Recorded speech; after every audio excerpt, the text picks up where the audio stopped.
Goosebumps. Goosebumps. Goosebumps. I'm here to give you goosebumps. What's that, you ask? I'll tell you. Scholastic's Goosebumps by R.L. Stine is the most popular book series in the world. Now let's get on with it. A series that has sold nearly 500 million copies in dozens of languages. What's so scary about that? You'll see. Viewers beware, you're in for a scare.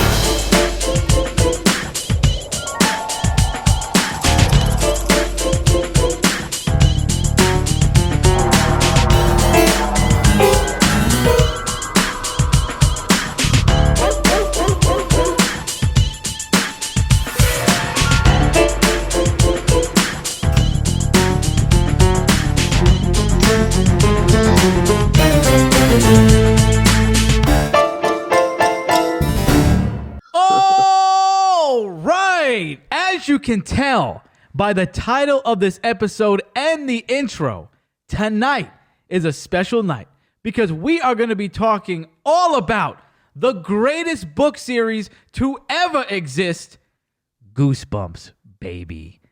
Specifically, tonight we're going to be talking about 3 books in particular: The Haunted Mask, Stay Out of the Basement, and Cry of the Cat. We're also going to be talking about the episodes that were made of those books for the Goosebumps TV series back in the 90s. And speaking of TV series, EJ, we are also... Coincidentally. That's right. We are also going to be talking about the brand new Goosebumps series that dropped on Hulu and Disney+. They dropped 5 episodes, so we're going to be talking about that too. But if you think that that is all, that is not, baby. We got a lot more fun in store because we are also going to be discussing unreleased Goosebumps books and why those books were not released. That's right. Unpublished Goosebumps books. Very spooky. Never heard of that, right? You never know. Never knew that happened. I definitely did not know. First of all, I didn't know there were books. There are Goosebumps books that did not happen, and we're going to be talking about that. And at the end of the show, to top everything off, EJ and I will be going through a Give Yourself Goosebumps book. And if you remember what that is, that's basically a choose-your-own adventure book where you go through the story. You got to make decisions. EJ and I are not known for making the best decisions, but hopefully we can make some good decisions in that book so we don't get eaten by a freaking monster. All right? We're kids at heart. That's why we're probably gonna do well, I think. You think so? Well, let me tell you what I think. I think it's time for you, the listener, to grab a snack, to shut the lights off, grab a little flashlight, and get under the covers because Slappy is coming to slap that ass, bitch. We about to get going.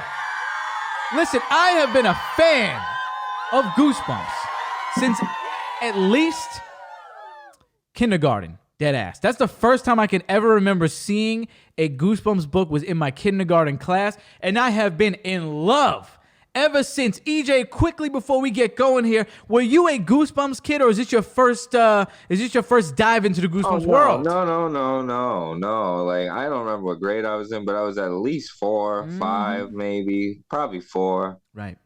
And I would get all the books. I would get the books on tape. I mean, regular people can't really they don't got access to that, but yeah, we are visually impaired, so we had access to the blind people library, so we used to get all the Goosebumps books on tape.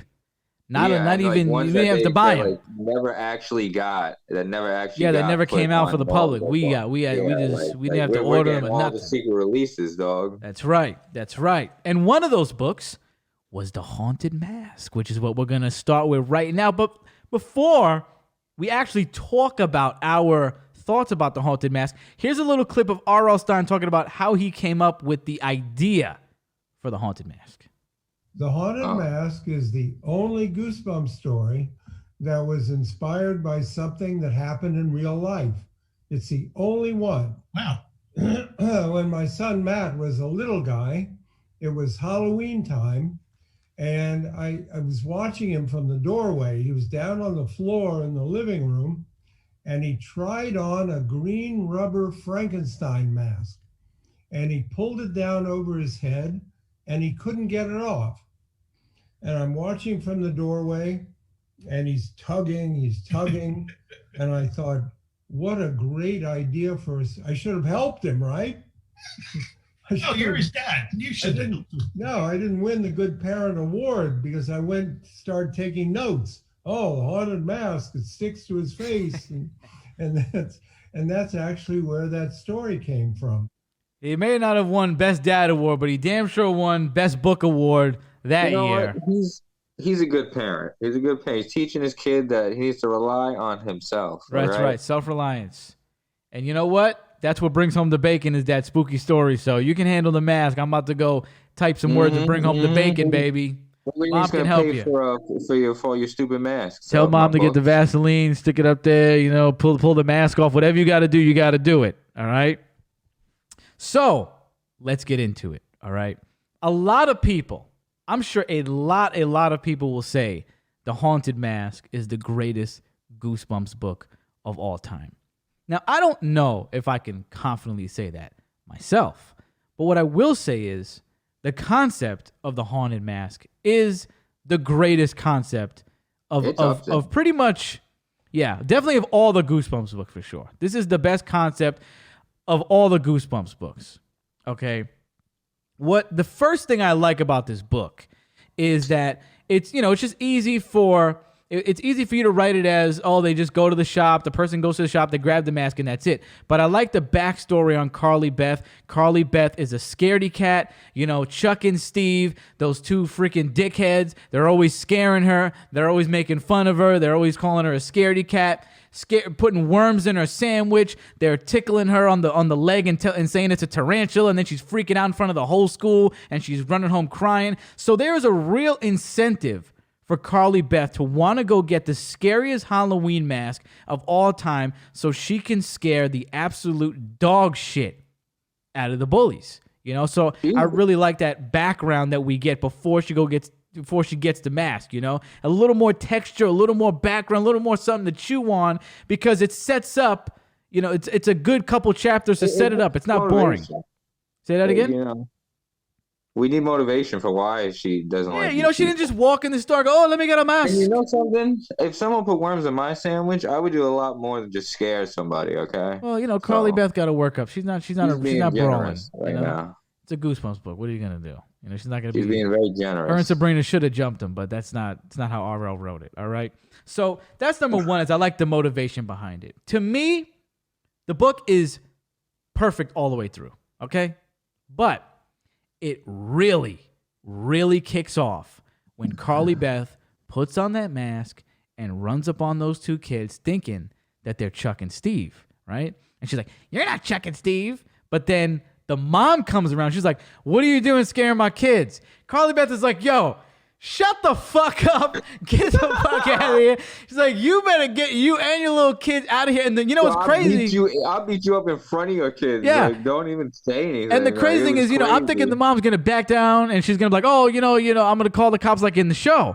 But the mom in the book was like, oh, she was ready to go to war with Carly Beth. Bro, she was fighting back. Hands with the man. She was like, you're not gonna be rolling up on my kids, scaring them like that. I'm not gonna. And Carly Beth was like, yo, who the fuck you think you talking to? You know who I am? I'm Carly Beth. And what I really like about this is, I've seen the episode so many times, but I really haven't read the book that many times. So what I gain more from the book is that you get Carly Beth's inner thoughts when you read the book. And she's like, I really like this part because she's like, yo, I'm about to rip this woman apart. Like, that's literally what she said. She was like, I'm about to rip the flesh off this woman's bones.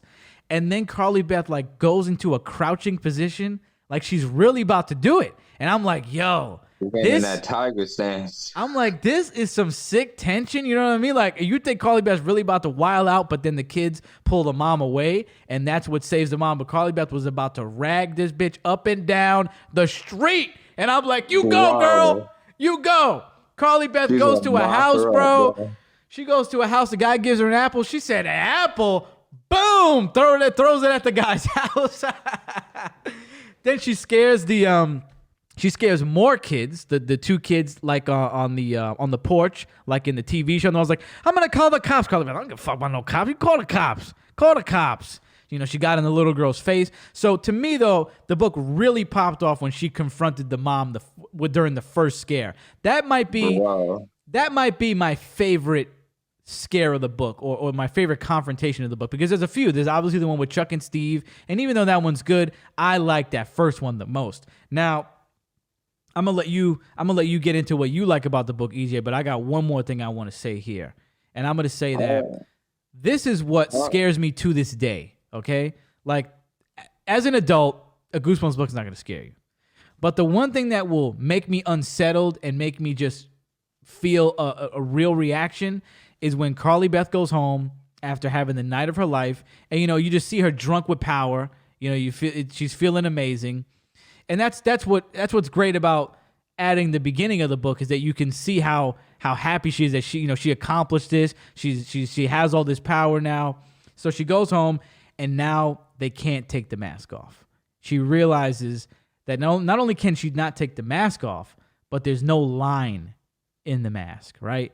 That's when the book really gets. This is my favorite part of the book, to be honest. Skin, straight skin, no, nothing. This is my favorite part of the book, when they say there's no line, and they end the chapter with the mask has become her face.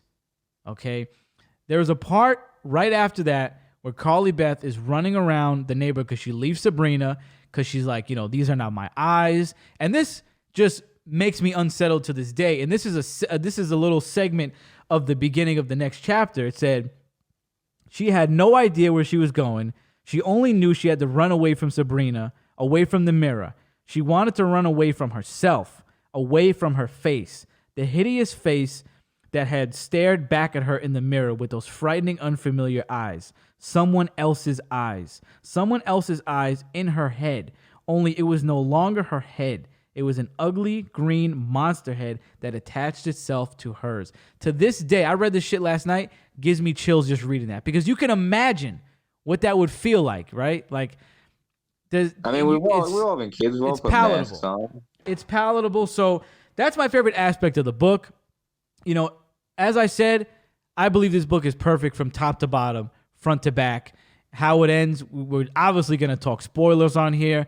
She has to get the image. She has to get a symbol of love, which ends up being the head, the plaster of Paris head that her mother gives her, which I'm sure you're going to talk about in the confrontation with Chuck and Steve, because that comes into play later on. And then she's able to take off the mask with a symbol of love. And I just think this book is a 5 out of 5, no questions asked, no doubt about it, an amazing book. It's just like, wow. What do you think about this book? I think it was really good, and you already know I don't like books. I'm not really a reader. Even listening to books kind of puts me to sleep, but it was getting crazy, bro. Like you said, like that first altercation with that lady with her kids, I thought fists were gonna get thrown. Right? Like, especially when the mom didn't back down. When the mom was like, bro, like, I'll wash you up. I'm like, oh my God. I was like, Jerry. We're really gonna see some violence here. Yeah. Especially when she crouched like that. Awesome. Go ahead. I have a question for you about the book, though, because it's more fresh in your dome than it is mine. It is. Is it addressed in the book when she's in the store and does the guy say? Right, so she goes to the store, for those that don't know, and there's a shopkeeper there. She's not really supposed to have that mask. She ends up like she kind of snuck in the back room, and he kind of was going into his whole spiel about how he made these masks, and these are the unloved ones. These are just basically hideous faces. In the episode, not to really go into the episode right just this minute, but there's a scene in the episode that I don't remember if it actually happens in the book or if they just took liberties. But my man looks in the mirror, and his face is starting to crack, and it's getting fucked up a little bit, and he's like, "Oh, this mask is messing up too." Right. So was that in the book too? No, that was not in the book. No, they added that whole. I thought that part gave me chills, because I'm like, bro, he puts it on. Is he stealing people's faces? Yeah, because he's like, you don't want to see what's underneath what's underneath this. Yeah, what is that? What is? Right. So I don't think that they do that in the book. I don't think they get into the whole unloved ones thing, all that stuff. I don't recall exactly at this moment, because I've watched and read so many Goosebumps things in like the last 24 Yeah, hours. we got But from what I crazy. remember, they get more into that backstory of the masks in the episode.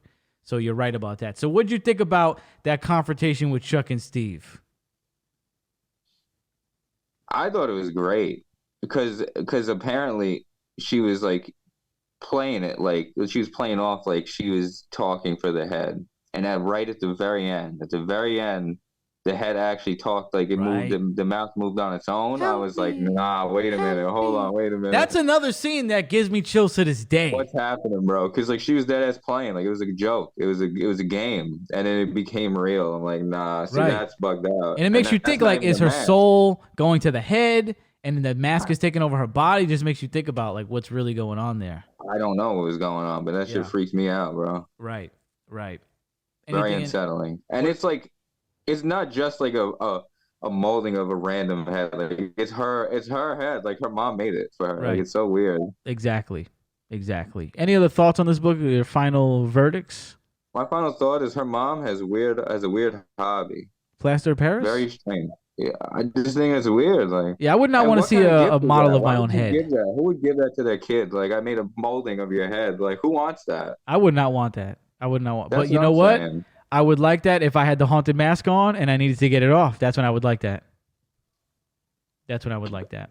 I'm so mad that you brought it up because like I thought that's how they were gonna end it. That's how they were gonna end it was the mask comes off and it goes on the fake head or something. No, it goes on her brother's head. Yeah. At the end at the end of the book, she gets it off, and then like the last sentence is basically her little brother puts on the mask. So I did a little digging about that, right? I did a little digging, and because in the book it says if you put it back on, because basically he was like, if you took it off one time, right? So if you put it back on one more time, and he said it doesn't matter if it's even you that puts it on. If it's put back on one more time, it's going to be stuck to your face, right? That's what he said. Okay. Before Because I know me and you were kind of in a little debate about that. I was like, nah, like I think that's just for if it's the same person that puts it back on. Like That's there's not no what he way. said, right? He said if it I gets guess back I was on, wrong. right? So I did some digging because I'm like, well, that totally means that Noah, her little brother, has the mask He's on done. his face forever, right? He's done.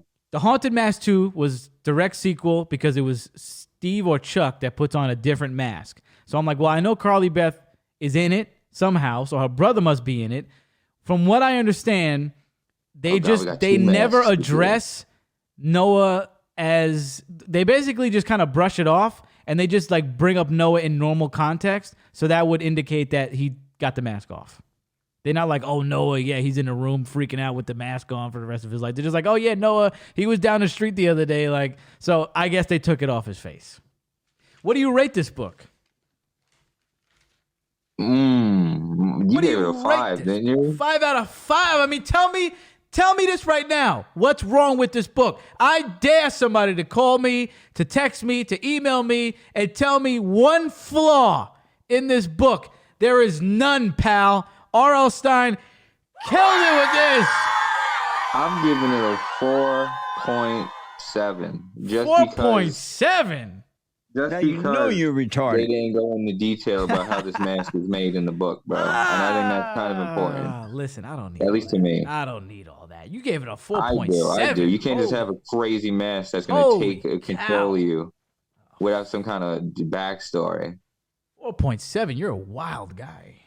I All right, know, well, I let's know. talk about the Haunted Mask TV episode, which to the best of my knowledge is one of, if not the first thing they ever made for Goosebumps. What did you think about this epic movie? Well, all right. I guess it's I would again. I don't want to get into an argument, but I think it's more of a special than a movie. It's a little too short.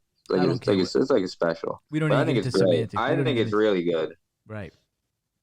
Especially like I already brought up that we get a backstory for the masks. Like the old store guy makes them. Right. Apparently, he puts them on. His own I face. mean, I don't know. I don't know if Yeah. they're actually fake masks and he puts them on and they just get uglier, or if he's. Well, that's stealing- what he he's- says. He's like, it rots the mask from the inside because he's like, you can't change what's inside of you, right? So essentially, he's But are we saying, sure? Because he looked like a regular dude. So are we sure he's not on like some like leather face shit, and he's just like wearing actual people's faces, and I then don't they know just what he's turn into doing. horrifying I don't know if they can masks? get into that in Goosebumps. They RL probably wrote that, and they were like, you can't talk about wearing people's can't faces say now. that. Yeah, you can't. You get too crazy. This is fucking seventh. These are like 7-year-olds. You can't write that. You can't say that. I think it was really good though. I think we didn't get that crazy scene with the mom and Carly Beth about the throw hands or anything. Nah, that was but, epic. Or the but apple. They cut out the apple too. Yeah, no, She they didn't cut toss off. the They apple. cut off some really crucial, I think, crucial scenes from the book. Well, But they did overall, really it was well all right. with the one on the porch where she like bent Yeah. down and scared the 2 blonde kids. That was a really good scene. So at least they kept that. They still got rid of some crucial stuff, but they Right. added some stuff. Right. So I think I would give it again probably like a 4.7, same as the book. What a tough critic. Okay, let me ask you this. How you going to give it a 4.7, the same score as the book, when you said that you're giving the book the 4.7 because it lacked detail? So that means this has the detail, so you need to give it some more points. No. What I said is it lacked some backstory. That's what I'm saying. So now this, you need more? All right, so the episode adds detail to that one aspect, Right. but they are also taking out other crucial scenes from the book. that we it already evens discussed. out to you. So it all levels out, bro. Come on now. Well, let me tell you this. First things first. It would have been so easy to mess this up, and they didn't. 100%. Let me tell you this. And a side note. Go ahead. They're all made in Canada, so it would kind of also threw me off that it's a boot and sorry and Sorry. mom and You have to get out of the store. I'm sorry. I want my mask, please. Sorry. I'm so sorry. I'm sorry. So, I think number one, the cast was epic. They did everybody did a great job. From Chuck and Steve, Sabrina, the mask shopkeeper, which I know you loved him. Oh, you loved this guy. Favorite character from that episode, bro. The special shopkeeper, added a whole different element where it's in the book. You really don't think of him as. When you hear him talk, you're like, oh, like he's not from around here. Like, in the book, it's like different. whatever. But in the show, my man is like an ancient vampire. So what are you he's like doing? creepy, bro. You cannot Straight wear up the mask on your creepy. face right now. Please get out of here. And it's like, my man is acting. My man is acting, bro. My man is into it. He is dramatic. He's the only one that put some emotion behind it. Even from the second Carly Beth walked in the store, which doesn't make this part didn't make sense to me. Like, the store's open, right? The store is still open on Halloween. There's a bell on the door, right? Carly Beth walks in, cling, cling, cling. She's looking around. She's looking around, and the guy like sees her out of the corner of his eye. He goes, "Oh my God, what are you doing here?" And it's like, what is she doing here? It's a store. It's open. It's a Halloween store, and it's Halloween. Like, and also you didn't lock the door. So why are you panicking right now, bro? Like, relax. But Yeah, I mean, true. from You're the open for second business. that man was on screen, he was acting. Okay, my man went to answer the phone, and you can hear him in the background. What are you talking about? I don't care about what the customers are talking about. Shut the fuck up. Like, he's like, that man did not, like, even when he was didn't get like, paid enough. no, however much he got paid, it wasn't enough. He made the movie, bro. Well, actually, no, because although he was great, we got to give it up to Carly Beth. The girl who played Carly Beth was awesome. Can I just say dude. one more thing about the store guy? Say it, of course. My man offered her, like, you don't want that mask. It's crazy. It's no good for you. Talking about the mask, right? He's like, bro, I got a gorilla mask with real, authentic. I have a gorilla mask for you hair. with real gorilla hair. What are you going to the Congo? I'll and give it to killing you gorillas, for bro? nothing. Yeah, he said it for free. Like, For bro, nothing. You can't kill a real gorilla and to give it away for free, bro. Let me That's tell you, crazy. bro, that scene where he locked the door behind him and Carly Beth is looking at him and they just, that face off, a lot of tension. Very, very spooky scene. Well, Very it spooky sucks scene. when a creepy Dracula guy is locking the door. And then he's like talking all weird. He's like, what is your name? He's like, Carly Beth. I know, right? He touches her too. He touches her on the shoulder. What is your name? Right? Like, get out of here, creep. But listen, the girl who played Carly Beth was exceptional. Was really good. And a fun fact for you, the girl who played Carly Beth was named Catherine Long.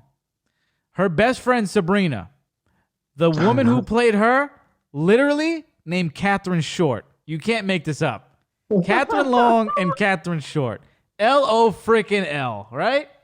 So, I mean, I was watching The Haunted Mask with a friend the other day, and they were like the first thing they said was, yo, Carly Beth is on, bro. Like, she is, like, that actress is great. And then you called me, and the first thing that you said... When she cries, like, when she first starts crying about the mask, I was like, damn, bro, this is... Forget that. When she's ripping up the duck costume, that was a good scene, too. She was crying about that. Yeah, when she finally realizes the mask is staying on her face... Oh my God, she killed it, man. Those are not my eyes. Those are not my eyes, Sabrina. And Sabrina's like freaking out, like, oh my God, we have to cut it off. Oh my God.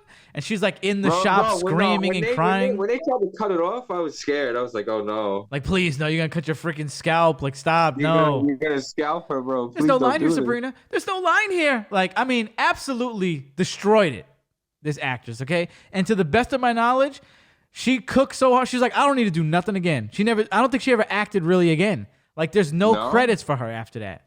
She was like, I'm never going to top this. I'm retired, bro. Like, she just stepped away. She just stepped away from the scene. That's what it looks like.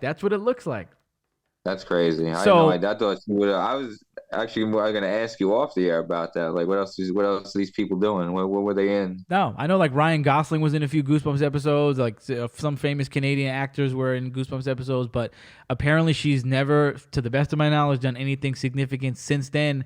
And I can only imagine it's because she didn't want to, because she was a killer. I mean, and it showed in every aspect of this movie, from when she was getting bullied to when she got the mask on. I mean, and a good detail they do is you see the mask get tighter and tighter on her face. You could see it as the night goes on. You can see the eyes sink in more. And R.L. Stine was talking about how they eventually had to get a stunt double or somebody for the mask because it was so tight. They didn't want to put it on that girl's face, on Catherine Long's face. So they had to get, like, I guess, an adult. Yeah, they never got it off. Yeah, it was like really apparently so tight they didn't want to put it on the actress. I guess because she was young or whatever. So, I mean, yeah, every aspect. The music is great, and to me, there's like, after this one, Stay Out of the Basement, that first like 4, they really don't hit this kind of quality again. And I'm going to stand on something right now that's going to piss a lot of people off, all right? Are You Afraid of the Dark? An amazing horror series, okay? And if you put any Are You Afraid of the Dark episode against pretty much any Goosebumps episode, Are You Afraid of the Dark will kill it, obviously, right? Really? But Goosebumps is better than Are You Afraid of the Dark because this one episode will destroy every episode of Are You Afraid of the Dark, okay? So you can put any Are You Afraid of the Dark episode against any Goosebumps episode except this one. This one will kill every single episode of any other horror young adult series. This is an amazing fucking movie. It never gets old. I have to watch it every Halloween. It gets me every time. And I don't care what you say, Eddie. This is a 5 out of fucking 5. You're a crazy guy. You're a wacky guy, man. What are you talking about? I've been overexposed. I've been overexposed to it because I grew up watching Cartoon Network. All right, so have I. I've seen it millions of times. One of the things that they played every Halloween. Like, guess what? So have I. Throughout the month. So I've seen it a couple times every year. All right. Well, you know what I've seen a million freaking times? Uh-oh. Stay out of the basement. Dad doesn't want us in the basement. Let's talk about this book right here. All right, so I went first on the last one. You go first on this one. What did you think about Stay Out of the Basement book? This is actually the second Goosebumps book in the series in the original 62. So this is really early on. What'd you think about it, pal? As you take it actually wasn't too bad. Again, I don't like books. I would say this outright right now, that the book I don't think was better than the Mask book, the Haunted Mask. But I mean, you can't really fuck with perfection like that. Well, but anyway, I like how you say it's perfection and you didn't give it a perfect score. Well, they missed some stuff, Bro, just some stuff, some little things. But that's personal things. That's just for me. But I thought it was really good. I thought I thought the portrayal of the dad was good. Like my man was really on his ghoul shit. Like just every time, Well, they would, he let would me come up, like he always acting funny. let me cut in real quick to just because I forgot to do this. So basically, the premise of the book, because we know there are some people who listen to these shows and they don't even know what we're talking about because they like that, they like us doing deep dives into things that they don't know about. So for the uninitiated, no, I forgot to bring this up. So Stay Out of the Basement is about Dr. Brewer. All right. He has been let go from his job in the lab 4 weeks ago. I think there was some kind of sexual misconduct or something like that. I think that's what they said in the book. I think they said sexual misconduct. So that is not what they said in the book, bro. That's not what they said in the book, bro. First of all, they said he got laid off because his experiments were getting crazy, and they said stop. And he was like, what kind of experiments they were talking about? He's doing some other experiments. He's wilding in the office. He's wilding in the lab, bro. All right, so Casey and Margaret, his children, notice that Dad is acting pretty funny lately. He's spending a lot of time in the basement, and they're like, "What's going on?" So Dad starts to become like more withdrawn, colder, and it's just not the same Dad that they know. So now continue your review. I'm sorry that I forgot to bring that up in the beginning. Oh yeah, no, I think the way they portray him, like his changes are great. He just never comes out to eat. He's always in the basement. When he does come up from the basement, he's always fucking angry. He's always mad. Yeah. It's like, oh honey, because the mom had to go to visit her sister or something because she was like sick or whatever in the hospital. I have to go visit Aunt Eleanor. She had a heart attack. He's like, honey, I gotta take me to the doctors or whatever, to the airport. to the airport. And he's like, my man's like not even talking to him. He's not even using words. He's like, he comes up, he gets, he throws his coat, he leaves, he comes back. First of all, he doesn't even say anything to the kids. Like, what does he say? See you later? No, all he says so far is stay out of the basement because they went in the basement in the beginning of the book, pretty much. Yeah. Like when he's leaving, he's like, don't go down there. Right. And they go down like a million times. Bro, he comes back. He doesn't even talk to his kids. It's crazy, bro. It's weird. It's so weird. Right. The mom is even like, it's not his fault. He's caught up in his work. I'm like, guy got laid you off. whipped. You got like. He's stressed. What's that shit when you get kidnapped and you start sympathizing with your kidnapper? She got Stockholm. I don't know if it's that extreme. Bro. I don't know if it's that extreme. That's a little. Bro, that's her husband. Like you don't know there's something different with him. He's acting crazy. Right. So you like this book? I think it's good. It's not better than The Mask, but it's good. Well, for those that don't know, the kids be doing foolish things. Well, they go down to the basement like 5,000 times after you told them do not go back. Times. And one of the times they go down, this stupid little brother takes his shirt off.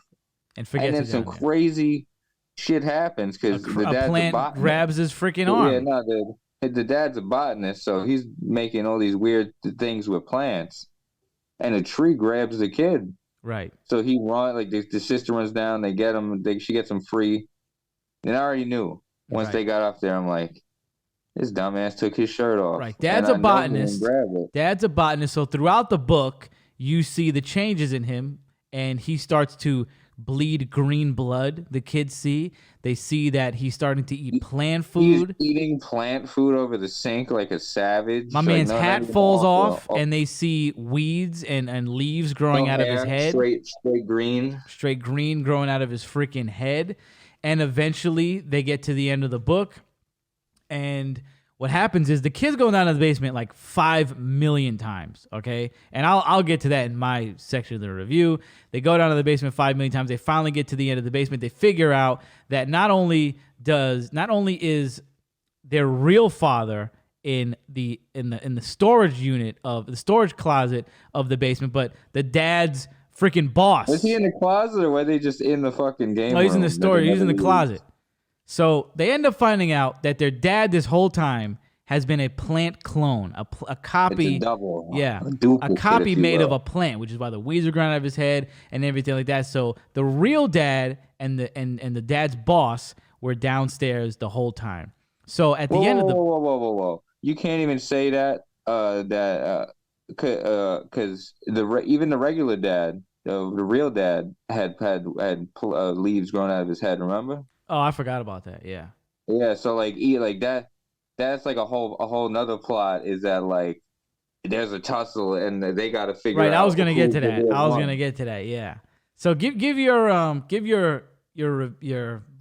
rating of this before I get in there. My rating is a 4. It's a 4. It's a All solid right. 4. All right. All right. Especially once they start figuring out that the dad's not real.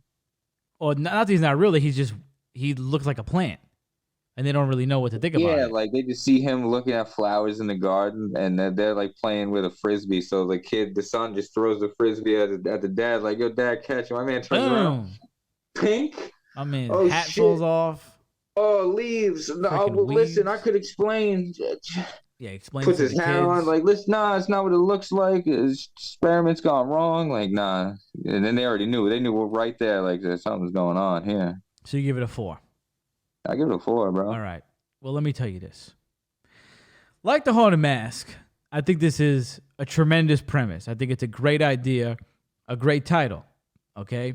In the beginning, it's good. They go down to the basement. The dad tells them, stay out of the freaking basement. You get the title right out of the way. And you're wondering what's going on. So you see the dad. He's bleeding green blood, the leaves out of the head, the plant food, etc. To me, the book drags. To me, Yeah. I think it's a good idea, but it doesn't need to be a 3-hour long book. Because this book takes about 2.5 hours to read. It's not something that could sustain me for 2.5 hours, okay? There's a lot of scenes where they're doing nothing or they're just She's talking to outside Diane. for some reason. Yeah, they're playing outside. And it's like not anything that's Oh, we didn't interesting even or bring building up, we didn't even tension. bring that up. Their friend also went down into the basement, and The I first thought that time. was a good a scene. All It's right. not really a scene, but The first 2 times they go into the basement were great, okay? They go down. He forgets the freaking sweater. There's a lot of tension because there's a plant there, and and you can see it's like getting ready to pounce on him, whatever. It grabs him, blah, blah, blah. And well, no, the first one when the 3 of them go down with the friend, Yeah. like they notice they're breathing and shit. Like Yeah. they hear breathing, like that was creepy, bro. No, that is good. That is good. And then they play like a prank. They play what is it? Casey acts like he gets electrocuted. That's a good one. It's good when he gets grabbed by the plant, when he forgets his shirt down there and he has to go down before the dad comes back and he ends up making it. But bro, stay out of the basement. This book should be called How Many Times Are These Kids Gonna Go Into the Basement?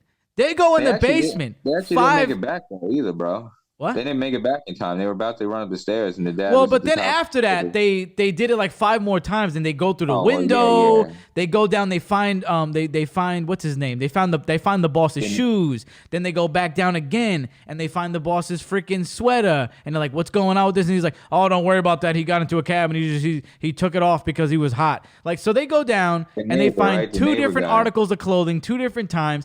It just felt like, although I get there's a system for the book. There's going to be a part where something creepy is going on with the dad. You find out that he's a plant a little more as the time goes on. Then they go back down to the basement to investigate more. And it's like wash, rinse, repeat with this book. It's like they find something creepy out, they go back down to the basement. They find something creepy out, they go back down to the basement. And to me, it's just like it just drags along, and it would probably be better if it was a shorter story. With that I have a being question for said, you. this ending, to me, the best Goosebumps ending aside, probably. I don't know. It is on par with Shocker on Shock Street. These are the 2 best endings I could think of. I don't know which one's better right now, but Stay Out of the Basement has a phenomenal ending if you can make it there, which I'm sure you will.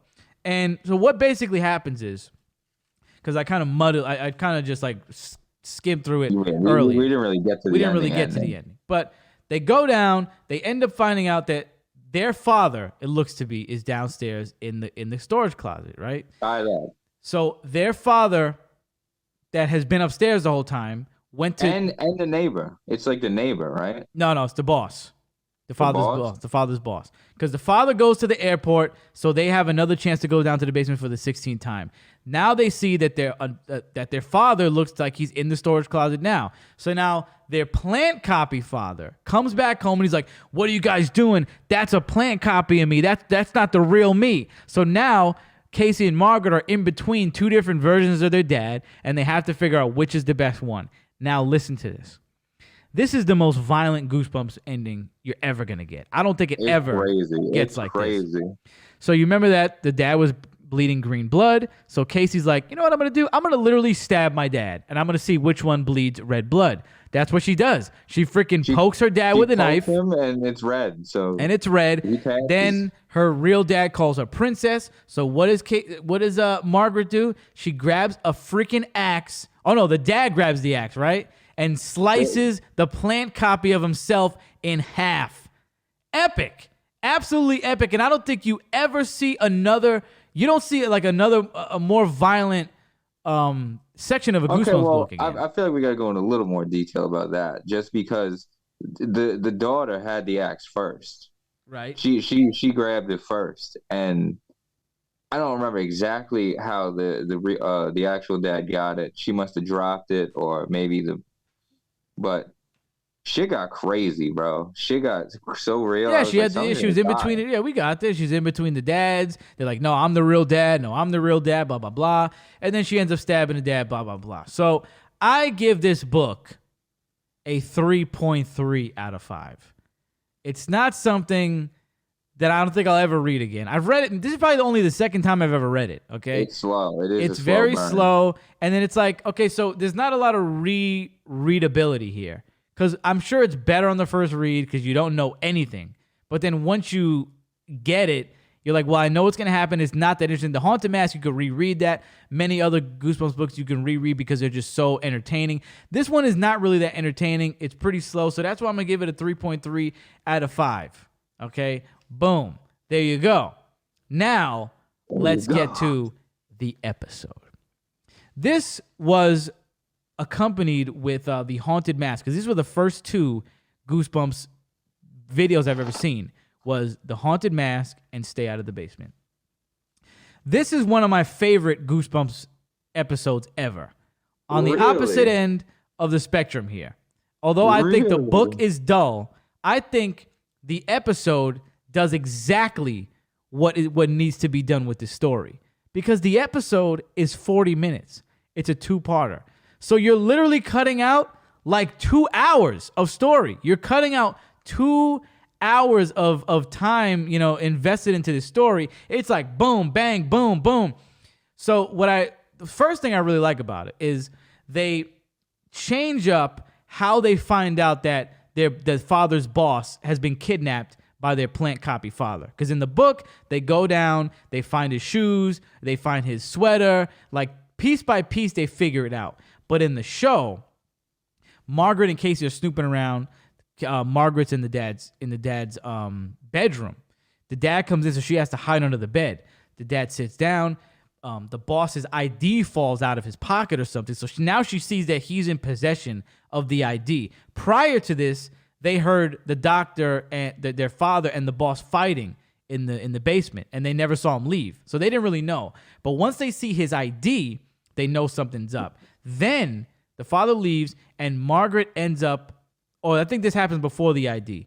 Margaret ends up hearing a voicemail on the message, and it's like, hey, this is Dr. Martinez, his wife. Did you see my husband? He came to your crib, and I never seen him again. So this was a way better, I think this was a way better angle to come with how the kids found out about their father or their plant copy father kidnapping the boss, okay? I mean, in just 40 minutes of the story, it's like everything is pretty condensed. Everything's like bang, boom, bang, one thing after the other. And I really think the actors did a great job, especially the father. It was what you really. I agree with you. I think my favorite actor in that episode or whatever is the dad. Killed it. Or whoever plays the dad. Because what you really get from this episode, the vibe that you get from this episode, and this is why it still like freaks me out to this day, is because with the music and with the dad's performance, the way he looks at them, the way he talks to them, it looks like if you never seen what this was, right? If you didn't know what this was, you think this guy's gonna beat the shit out of those kids like every scene. Every time this guy's on screen, he looks at them. Yo, remember when he's locking the basement? Because they don't do that in the book either. He locks the basement with oh no, I think they do. They do at the end. He locks the basement and he puts a lock on it, right? When Casey and Margaret are standing there looking at him, he walks up to his son and punks him out. Like he makes him flinch. Do you remember that? Yeah. he's about to swing on the kid and the kid backs up. Wish you would, motherfucker. Yeah. So ever since I was a little kid till this day, when I watch this episode, I go, these kids are gonna get their ass beat. Like just from how the father portrays it.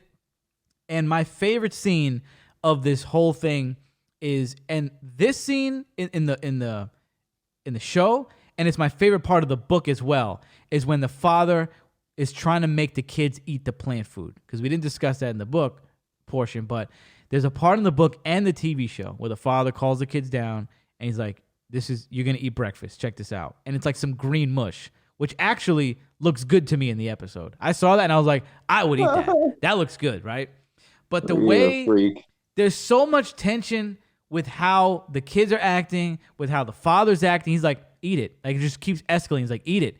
Eat it. Like I'm telling you to eat it right now. It's just, he does such a good job at making you think they're going to be wearing that bowl in a second if they don't eat that shit. Like these kids are going to get fucking slapped. Isn't that the scene where right after that, the neighbor guy comes over? No, it's Dr. Martinez. There's no neighbor. It's Dr. Martinez. Well, that's the I boss. Thought it was the neighbor. No, it's the boss. It's the neighbor. Because one of the neighbors is like a. That happens in the book. He has to go help him with something, I think. No, but I'm saying I think that happens in the show too, because he's coming over to ask him about something about him helping him, and I think that's when they're like dumping the food in the garbage. Remember? No, that's the boss. That's Dr. Martinez. Okay. They go to the basement. That's when he gets kidnapped.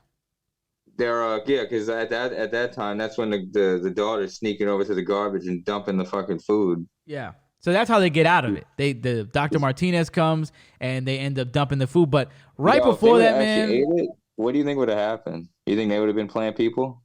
Probably the molecules would have mixed in with the plants because that's what they were doing. The molecules would change DNA, and got rearranged. They were saying, our DNA was going. But what I did like about it too was that, I've read it so many times, but when I was thinking about it the other day, I was like, I like how they made it a plant clone instead of his father was being taken over by a plant. Because I feel like that's the easier way to go. It's like, his DNA was mixing with a plant and it made him evil or something like that. But I like that they made him a total clone. At first. Yeah, we thought he was fucking the plants. That's right. He's like, stay out of the basement. He was like, stay out of the basement and talking about giving him DNA. I'm like, making plant babies.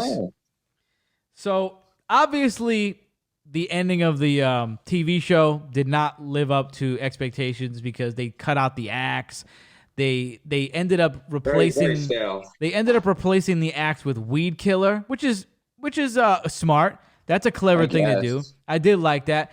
The father at the end with his performance, with like trying to make his daughter, trying to convince her that it was his real father, was good. So the ending is still good, but not if you read the book. It's just like the ending of the book is way better. Different. So I give this episode a 4.9 out of 5. I think it's great. I give it a 4.4. 4.4? See, but when we talked on the phone, it seemed like you didn't like it. I didn't really, but I think that's also because I just got finished with the book and I'm like, here we go again. You needed to take a little break. Yeah, I think if I would have waited a little bit but I think it was good because there were things I did kind of forget about, like the ID falling. I forgot about that. That was good. Yep. So you give it a 4.4. I give it and I gave the book a 4. So. And I've said it all. You have nothing else you want to add to this before? No, definitely not. Very light commentary on this book and episode. All right.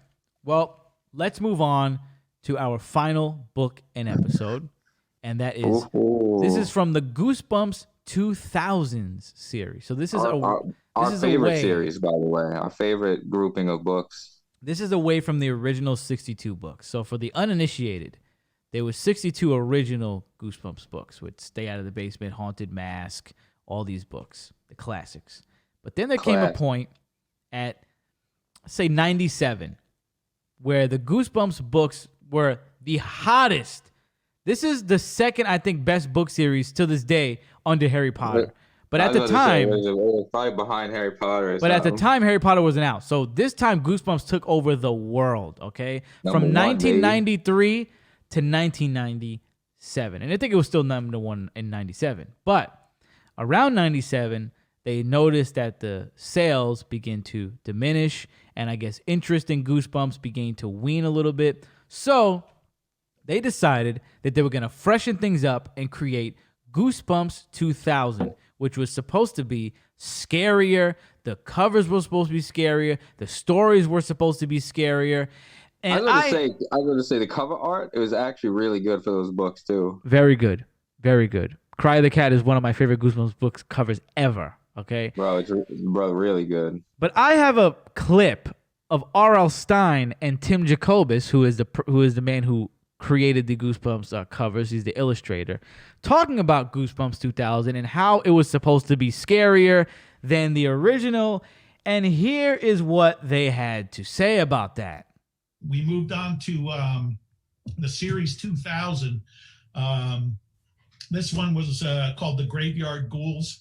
And what I was told, or, what we hinted at early on, was that we were going to do scarier stories, and then I was allowed to do more dramatic illustrations. Was there any talk of, hey, ramp this up, or? Not really. That was all a lie. It was. We just came up. We had a new. Were they lying to me? We're going to refresh the series, so we called it Goosebumps 2000, and we told everyone it would be scarier. Oh, okay. But it was a lie. They were the same stories. We never got scarier. Yeah, well, you did, obviously. Look at this. A little scarier. I did. I tried. Yeah, I know. That's good. Talk about the very first one was called Cry of the Cat, I think. Right. It's a cat book. And I had to write that book 6 times. Everyone hated that one. My man said everybody hated it, dude. I happened to just find this clip the other day because I was listening to a conversation between them, and I started crying, laughing, bro. He was like, "No, wasn't scarier. Wasn't scarier at all." I always got the vibe though from reading them as a kid that they were like scarier. So I don't know, maybe it was just in my head about it. I was in my head about it. Maybe I'm. Say, you heard them say it was gonna be scarier, and you just got caught up. I always thought it was a wilder, I always thought it was a little more violent and a little crazier. And I guess we'll get into that in this book because Cry the Cat is an absolutely insane book. Okay. So let me get to the premise of the book. Let me get to what the story is about before we really dig into it. So Allison and her friend Ryan, they're practicing for a play. So they're driving to the play. They're riding to the play on their bikes, play rehearsal. And Allison ends up colliding with a gray cat and decapitating that cat in the middle of the freaking street. Allison is like, oh my God. That would have never happened in classic Goosebumps. Decapitation. That's what I'm saying. I always thought these were crazier. In the first chapter, bro. That's what I'm thinking. I don't know. But she ends up decapitating it. But when she looks back, she knows that cat's head came off. But the cat's head was magically back on his body.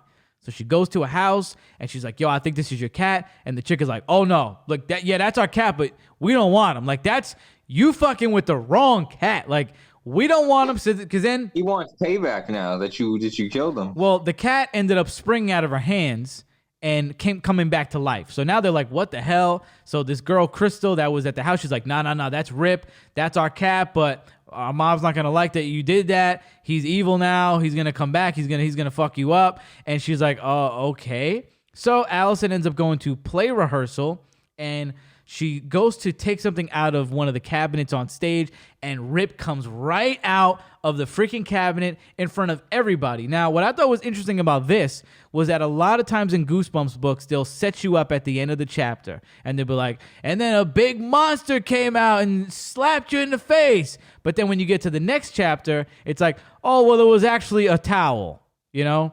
So, but in this book, it was the cat. The cat came out and got crushed and killed by one of the set pieces. So now you know this thing's legit. Allison's freaking out, and now Allison is being haunted and freaking stalked by this cat. Okay, I love the part where she ends up getting cat hair in the family soup. I think it was that same day. She's like, what the hell is this? There's cat hair in the soup. She goes into her room. Yeah, she goes into her room. All her mouse collection is all over the place. Her room's destroyed. So this cat is making this girl's life hell, stalking her. This was an absolutely insane book, and to me, a very exciting book from top to bottom. This book did not lag. There was no lull in this book. I really enjoyed this book. Again, I really enjoyed the parts where Rip is tormenting the girl and stalking her, and where the book really got nasty for me, where the book really got good for me, is when Allison is sleeping soundly in the bed after a couple of incidents happen. I think it's the same night as the soup thing. Or I think it's after she ends up opening her bag and she hallucinates and thinks Rip's head is in her lunch bag. One of those nights. And she wakes up. That was crazy too. Yeah. And that was the only fake out of the book. The only fake out was that Rip wasn't in the lunch bag, and she runs home crying about it. But everything else was legit. So she's sleeping one night, and she can't breathe, and she notices something is on her face. And what is it? It's Rip the cat on her face. And now Rip and Allison are brawling in the room. They're throwing down. She's trying to throw Rip against the wall. Rip is scratching her shit up. She's scratching her up. Allison throws him out of the window and kills him again for the third time. She kills him, right? She goes outside, and she's like, all right, this dude is dead. Nope, Rip springs back to life, scratches her, and now the book takes on a whole different tone now, because now we get to a whole different section of the book where Allison is slowly starting to turn into a cat. She's starting to eat tuna fish like raw. She's eating she's coughing up hairballs, and then there's that great scene where she's on the balcony or something. She's on some big structure in the auditorium, and she jumps off in front of everybody like a cat, and everybody's like, what the hell? Like, you just jumped off like a 40-foot beam, and everybody's freaking out. So this is a really exciting book, and I think it was just action-packed. Like she jumped off like the catwalk or something. Yeah, the catwalk, like exactly. Up in the rafters or something. This was an absolutely action-packed book. Everywhere you turn around, either Rip is smacking somebody around, Allison's turning into a cat. And then they go to the graveyard part. Okay? Allison's digging up the cat, and Rip comes out of the freaking grave, because now she finds out Rip is dead, right? She finds out Rip is actually dead, and he's on his last life, and that's why he's so desperate. And Allison is like, oh, okay, he's on his last life, whatever. And I'm like, you should be out hunting him right now. You know what I mean? Like, that should be an incentive for you to go kick his ass. One more left. Right? So she goes to the graveyard. She ends up digging up his body, digging up his coffin. He comes out, and Rip somehow creates a cat tornado, bro. Like a dead cat tornado. All these cats come out of the ground. But it's cats. Exactly. They come out of the ground, spinning around. They chase her into the freaking into Crystal's house. You find out that the mom is in on all this. She's a scientist, and she accidentally killed Rip. She's turning into a cat because Rip is taking her life force. I mean, this book is insane, bro. Okay?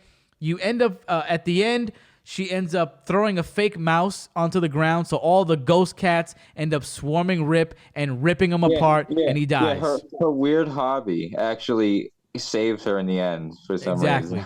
Yeah, her weird hobby of collecting mice. So the ghost cats end up ripping Rip apart because of the mouse, and that's pretty much the end of the book. She saves the day. The mom is now back to normal. She's not turning into, because she's like a half cat lady at this point. Yeah.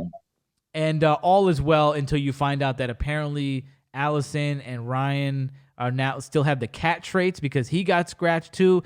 It's a wild freaking book, all right? Oh, can we? I don't remember all the context behind it, but Ryan got yoked up. Like I think he got like taken away at one point, right? Like I know he got scratched. I think he got scratched when they were trying to dig him up, and then that's when they were running from the cat tornado. Okay, yeah, he might have got thrown somewhere. But I remember him getting kind of folded up. There is a lot to sink your teeth into this book, and I remember reading it for the first time. And I was just so surprised at how much I like this book. And I'm going to go on the record right now and stand on this. This is a 5 out of 5 book. This is a great book. From top to bottom, action-packed. I loved it. What did you think about this book? 4.7.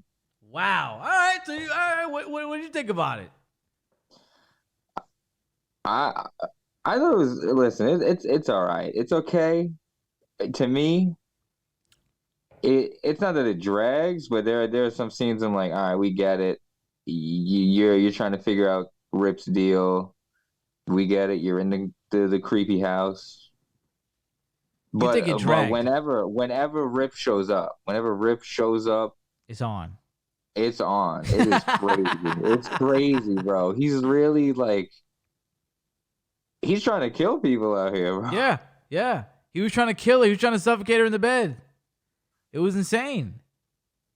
And every time there was like a cat moment, like she was eating the soup and there was like a hairball. Oh, yeah. Or something. I'm like, damn, bro. That's what I really liked about the book. It's just like there's so many elements to it, in my opinion. You know, so much going on. It wasn't just her getting stalked by the cat. Once you started turning into a cat, I'm like, wow, this is great. Then you got the mother. You find out the backstory to it. There was just a lot going on for me.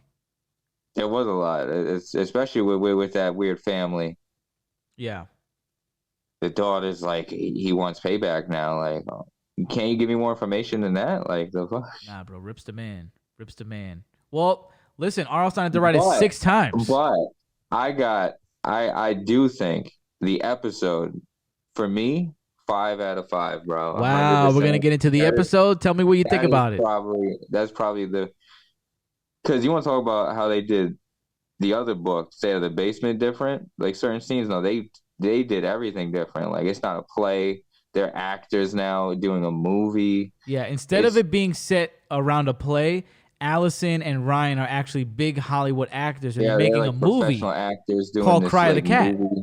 They're making a Cry of the Cat movie. It's like in that world, it's one of the highest like grossing series. So, like, bro, this book is like great. Like it'll make your career if you do this movie. Right, because in the beginning they show them like you think it's like the beginning of the episode. It like faked me out in the beginning, bro, because I'm like, oh shit, like this is like the play, but then they cut and it was all fake. Like I'm like, damn, none of that was real. Yep. So they really tricked me in the beginning, and then there were scenes where like.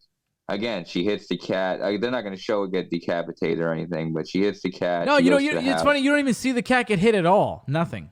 You just see the hairball in the tire, in the wheel. Yeah, like you see like the tail or something. Yeah. But I thought it was really good the way that it was different, that they were actors.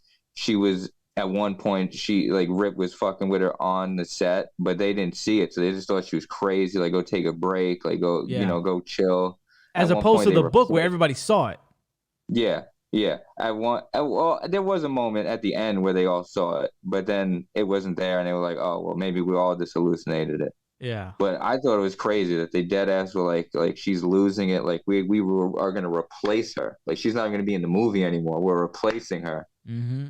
And it's still linked up because they went to film a scene for the movie at a cemetery. Meanwhile, the chick that got fired, she's at the crazy girl's house, the crazy cat girl's house, and she's like, "No, we got to go to the cemetery." So like, I like how pet it links cemetery, back up. yeah. Because they go, yeah, because they're filming Cry of the Cat, so they go, we're gonna film in the pet cemetery, and Allison has to go there anyway. So they purposely bury a coffin with like fake bones, and they go and dig it up, and they're like, "This isn't what we buried. This is an actual." They switched the coffin. spot at the last second. He goes, "I want the grave here, actually." And it was empty. Yep. Because my man Rip wasn't dead. And then instead of a cat tornado is just an explosion, like mad explosions. Bro, It's like it a was Transformers crazy, bro. movie. Stuff started blowing up. I'm like, what's happening? Bam. It was wild, dude. Absolutely wild. What'd you think of the ending for the episode though? Because it was a little bit different, right? Wasn't they? Yeah, because they changed how she killed Rip. I think again, I think the episode's better than the book. So you like the fact that, for the audience's sake, in case you didn't see it or forgot about it, instead of a cat tornado coming out, Rip is basically on his own at the end, and instead of her throwing a mouse on the ground and the cat tornado killing Rip, she's in the woman's basement. The woman is like a mad scientist. Yeah, like she runs back to the house and right, but she's in the lab and she pours some chemical that she doesn't even know what it is into the fake mouse's mouth. So it fills up the fake mouse, throws it at Rip. Rip eats it and like blows up and dies, basically. You like that better? Well, all right, listen, everything else, like that ending is kind of comes out of left field, but I feel like everything else is so good that it just overpowers that. Yeah. You and I take umbrage with something that happened at the end, though. You want to get into that? With the last part. You go first. Okay. So at the end of the book, I'm sure it happens this way too, which it freaked me out because okay, yeah, now I remember what you're talking. Yeah, so the mom again is the mad scientist. She's turning into a cat because Rip and I just has want been to say scratching that her mask, like the mask or whatever that they give her for the mom that's turned into like a half cat, that shit looks so ugly. That's like bro. some prosthetic or something. Yeah, she looked really good. Uglier than the haunted mask. She looked really good. The cat mom looked really, really good. So anyway, she's turning into a cat, and at the end, when Rip dies at the end of the book and the show, she goes back to normal. I guess because Rip is dead, all her life force goes back to her. So now she's not half cat, half woman anymore, right? Perfect. That's good. Nice little ending. But then at the end of the show and the book, Ryan and Allison still have cat-like traits. So it's like, if the woman got her life force back and is not turning into a cat, then why are Ryan and Allison still turning? Why do they still have cat-like traits? I think at the end of the show, I think Allison and the mom were cured. I think it was just Ryan. But my man had a tail. He ate a mouse. He had the ears. It didn't make sense to me either because I'm like, if the mom is cured, then everybody should be cured. Exactly. So I didn't like that. That. But again, it's just like stay out of the basement with the flower at the very end. She's in the garden, like this place is actually beautiful now. And then the little flower's hitting her ankle, like it's me, your dad. Like I think they just like to do those weird twist endings. Oh yeah, that's what it's all about. It's all about that's the thing. Yeah, it's all about a good twist. Bug you out.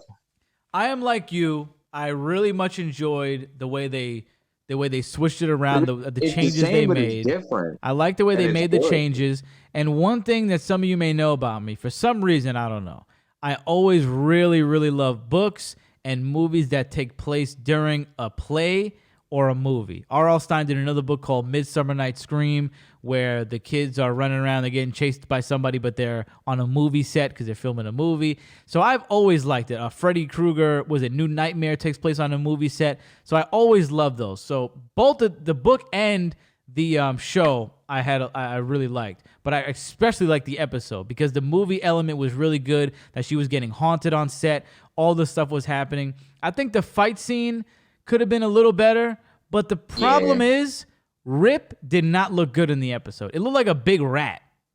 No, he didn't look good. That was another thing I wanted to bring up about the haunted mask. Was like at the end, kind of when the masks are all flying out of the door, chasing her. That didn't look good either. But it's also like in the 90s, early 2000s. Yeah, I like that they tried to conceal Rip at points as much as possible. You know, like where it's just his shadow. When she was fighting him in the room, he was under the cover, and she kind of just threw him out wrapped up in the blanket. But I think honestly, they could have just gotten a scary looking cat. But they went over the top. Like, have you seen like those like pictures or videos of the cats that are like brolic as fuck because they have like some kind of disease? Like that's what he looked like to me, just like the really muscly brolic cat that can't walk. I think they went too crazy with that. I think they should have made a more realistic looking cat and just made it look sinister. mean, maybe it wouldn't have translated well, but I think when I saw Rip in the cabin, I said, "Is that a big rat?" I was like, "What is that?" I didn't think it was Rip at one point because I was like, "What the fuck?" So I didn't like that. That was really one of the only things I really didn't like about the episode, aside from not having the cat tornado and just that ending of her dumping the chemical into the mouse. I can understand why they did it though, because it was probably so hard to on that budget to make that cat tornado. So I'm not gonna really hold that against him, but I will hold it against him that Rip sucked. I didn't like the way the cat looked at all. So other than that, I really liked this episode. I thought it was an absolute banger. Another two-parter. Allison did a great job. You know, they really kept it. They kept everything pretty much the same with her turning into a cat and her getting stalked by Rip, but they changed it in little minute ways. Like instead of her getting a cat hair in the soup, she jumped off the roof. The thing, and they took her to the hospital, and the doctor's freaking out. Like, bro, these tests aren't adding up. This shit don't make no sense. I'm like, this is good. Like, I'm glad you brought that up, because they didn't do this in the book. No, not but when at all, bro. Like, she jumps off the roof, she goes to the hospital, and the doctor says on the phone, he's like, "Yo, I need you to get me this blood work again." This. Like, I'm not questioning your work, but like this shit ain't adding up. Like, no, this is what he says. He says, "This you gave me cat's blood. You gave me what it looks like. This chick has cat's blood. There's no way this is human blood." I thought that was a great, because they didn't do that in the book. She didn't go to the hospital, so that cemented it that she was a cat. She was licking her hands, and instead of her eating like I think tuna out of the cabinet, she ate just like a raw fish that was sitting on the set.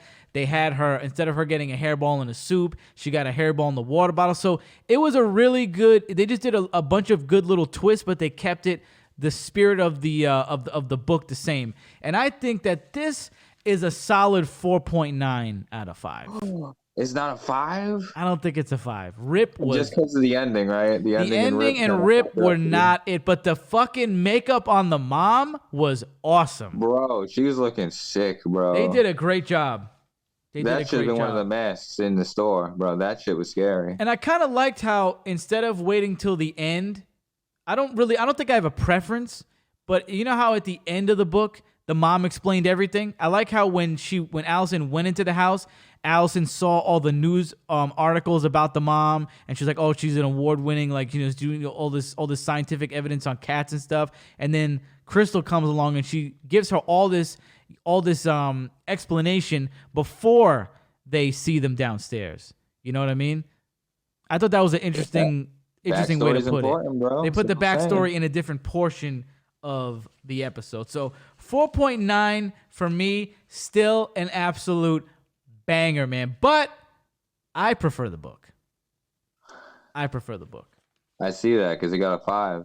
That's right. Absolutely. So there you have it. There's the books, baby. And there's the episodes. We still got more in store.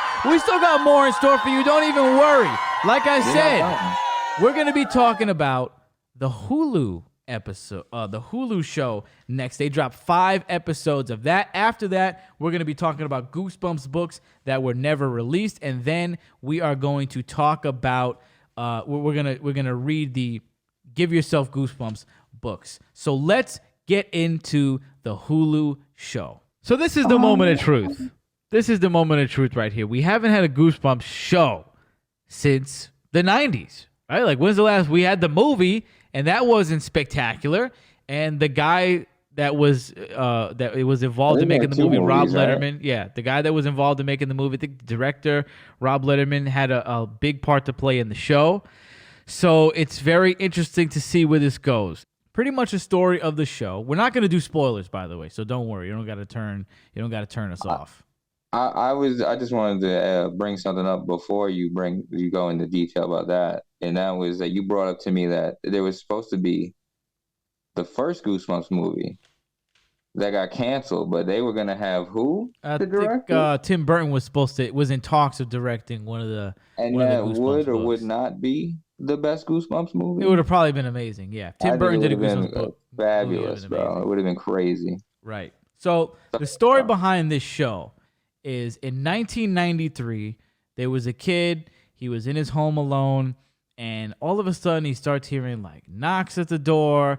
Weird things start happening. He ends up falling down the stairs with a candle and burns to death. Fast forward to present times, a descendant of his moves into his home, and a bunch of kids go in there to do a Halloween party.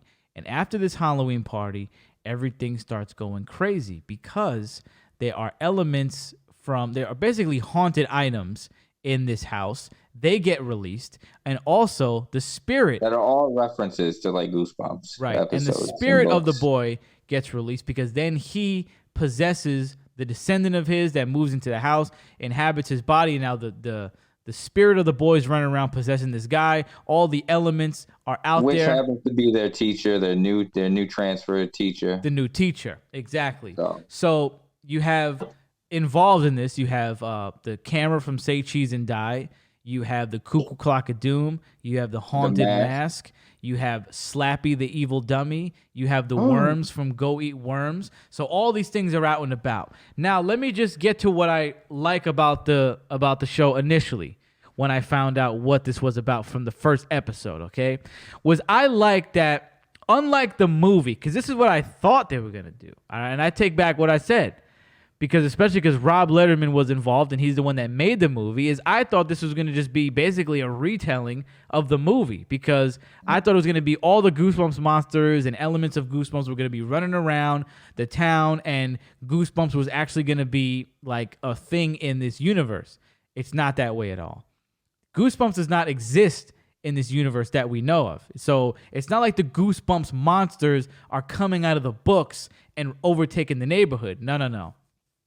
They set it up to where this kid is in this house, and now all of these items are haunted, and these items are items from Goosebumps books, but Goosebumps does not exist in this in this universe at all. So I really like that aspect of it, that it's not a show about Goosebumps. It's a show that involves Goosebumps elements in it. So right off the bat, the show starts, and I like it. I like the vibe. You quickly find out this is not a child show. This is not a kid show. This is probably for 16, 17-year-olds, right? Yeah, it's like teenagers, young adults, and up, I guess. Yeah, 16, 17-year-olds, and I like the cast. The cast is good. Everybody in the cast is doing their job. They put on a great performance. I don't remember like anybody's names. I remember Isaiah.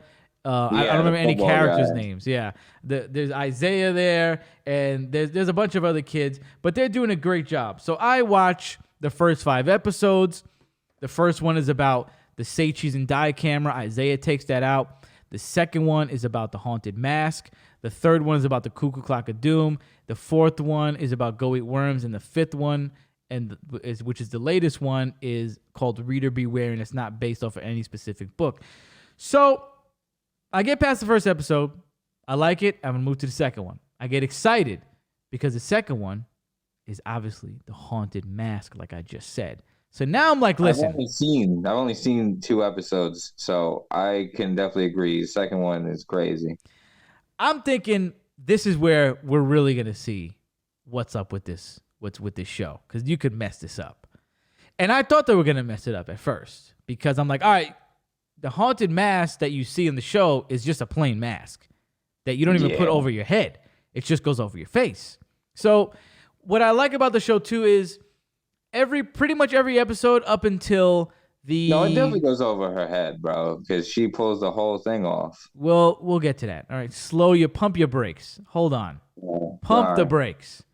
What I like about the show too is that up until the 5th episode, every episode begins starting at the party again, because every item was taken from that night. So every episode starts with one of the kids taking one of the items out and what happened after that moment, right?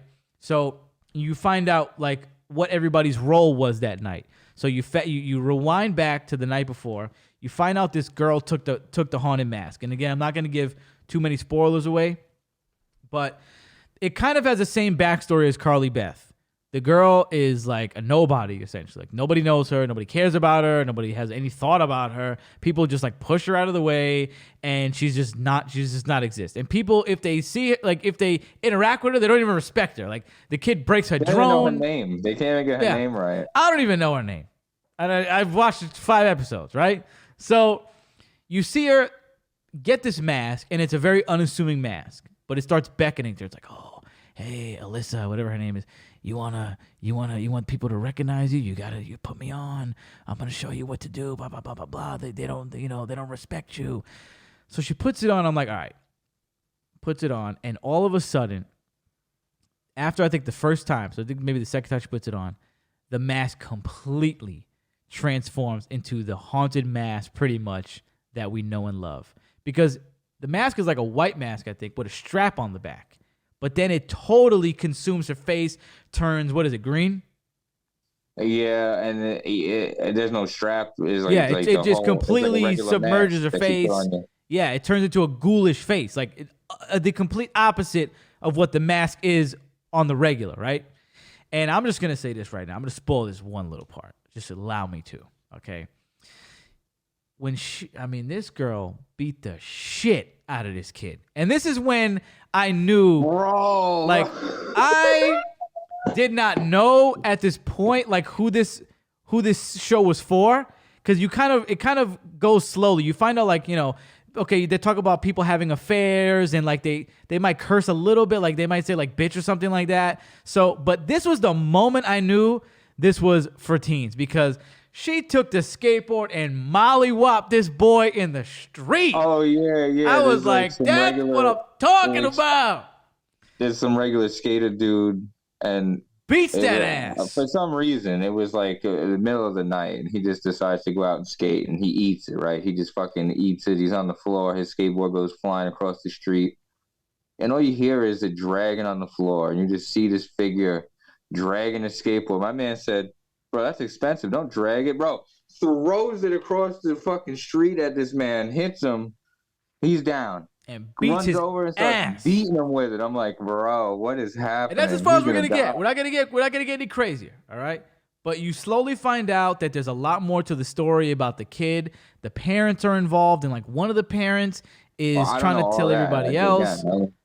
Well, that's kind of in the first episode. They say that the parents are involved. But I'm saying, like, I only seen 2 episodes, and that, like, they got to all that stuff you're talking about, like, right at the end, and all the parents don't even believe the one lady. They're like, you're just a nut job. Right. So, what I also like about this show, and this is where this is like basically my closing. By the way, they stole this premise. Like, this is not new. Like, this has definitely been done. And I can't tell you the name of the movie, but it's definitely been done. Everything's been done before. Where the parents killed somebody. Oh, and now the guy comes back for the kids. Yeah, there's tons of them. I think we've seen that movie together. It's with the school, where they just like a coffin or something at the bottom of the school in the basement. Oh, man. I don't remember. But that's like where, to me, I was like, they just stole that plot of the movie and just did it in Goosebumps show form, I guess. I like it. I like the little extraneous. I like the little side stories that are going. Who's in the relationship with who? You'll find out more because you're only in the 2nd episode. But this person's doing this. This person's over here doing that. And I'm actually invested in. There's parts where nothing scary is happening, and they're just talking about what's going on in their lives. And I'm like, I'm with it. I'm down.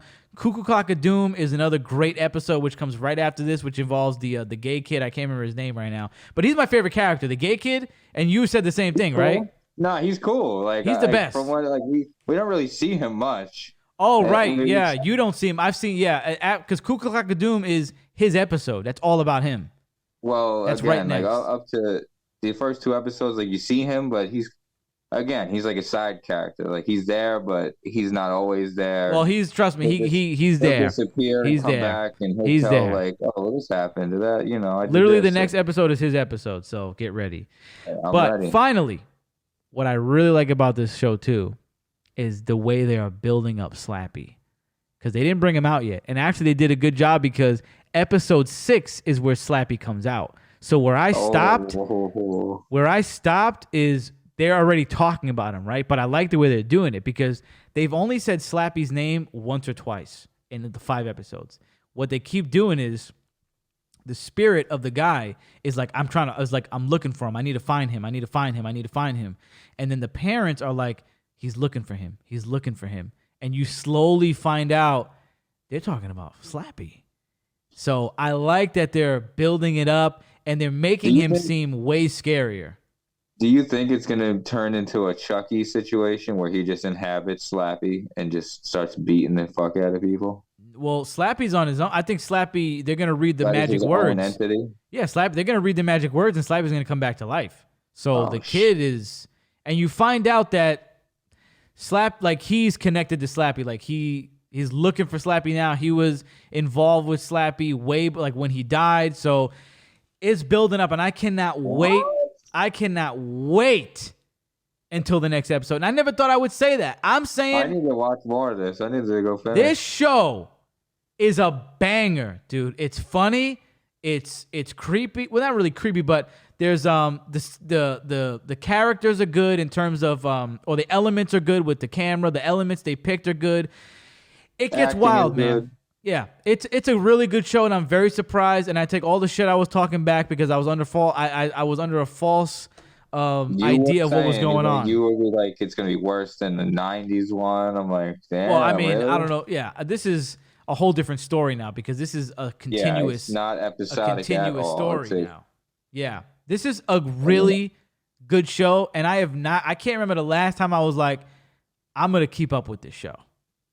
Like, I think the only reason why it's so good is because they figured out a way to make it an overarching narrative where, it's not just this happened and now next episode is a whole something random, else. unrelated thing. Like somehow they've figured out a way to make everything come together. And I think that really adds something instead of just being like fucking Big Bang Theory where every episode is just like It's a not whole new sitcom, bullshit. Or what do you call it? It's not Family Guy where everything resets.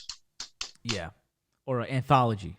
That's what Shit that happens in the first episode matters in the second episode. I like that. Tell me what you thought, because you only watched 2 episodes. What do you think about it? I'm invested. I want to finish it. Like I said, like when we're done with this, I'm definitely gonna go finish it. And I definitely think when the next grouping or chunk of episodes comes out, we need to do another one of these. We will definitely do that. We are definitely. I don't think they're gonna come out in chunks anymore. It's gonna be one by one, but we'll probably do it in a chunk. God. We'll probably do the second half. We'll probably end up doing. We'll wait for the next 5 to come out. Yeah, sadly, we'll probably do it like that. This time I'll watch them all. I promise. Yeah, because my man, we had days to watch this, and my man, I called him at 9:00 when we were supposed to start the show. He's like, we had I only saw one. 3 days. We had 3 days. Okay, that's days. I finished them. I know. I finished them, and I had more to do than you. I be fucking up, man. Listen, maybe we'll knock out the Slappy one. We'll throw it in there, but we'll do the last chunk. We'll do the other half. But I'm invested, bro. I like it. Like Definitely. when I seen the first episode, I was like it's not like I wasn't thinking it was bad, but I was like, this is okay. I was concerned. Okay. Yeah, I was like, It's mid. It's and the second episode, I'm like, it's getting better. Wait a minute, is it? Yeah, that's when it turned for me too. Better? That's when it turned for me too. Was the haunted It's not mask. like, it's like slow, but it's definitely getting better. Oh yeah, wait till you get where I'm at. Maybe they get more comfortable with their roles and stuff. Wait till you get where I'm at, buddy. Oh, well, I'll be there. Yes. I'll be there tonight. Pause. Coming over tonight? Nah. So there you go. Tonight. If you've seen it, comment under in the YouTube comment section. Let us know what you think about it. Hit us up on the gram. Be like, yo, I just saw that. This was crazy. Let us know what you think about it. We'll like we said, we will definitely. Favorite character too. We want to know. Tell us your favorite character because we don't know any of their names, but yeah, we like also the gay let us guy. know the names. Yeah. So we'll definitely get into it at another time. We'll wrap the series up. Goosebumps. Now I did some math earlier yesterday, and I'm not good at math, but I crunched some numbers, and I figured out that there are about 205 Goosebumps books. Okay? God damn. 205. Now, the way I did this was I looked up every series that's out. There's about 10 different series.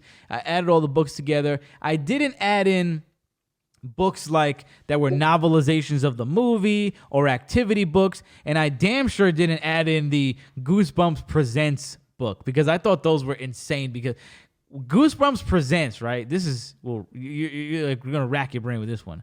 Goosebumps Presents were books that were based off of the show, which was based off of the book.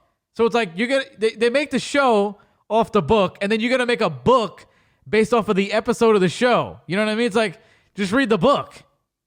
Like, they're really, I mean, get your bag. You know what I mean? So that's why I didn't count them. I didn't count them in. I mean, you say that, but if they did one for State of the Basement where they just rewrote the book as the episode, you would like that better than the OG book. I would rather just watch the show.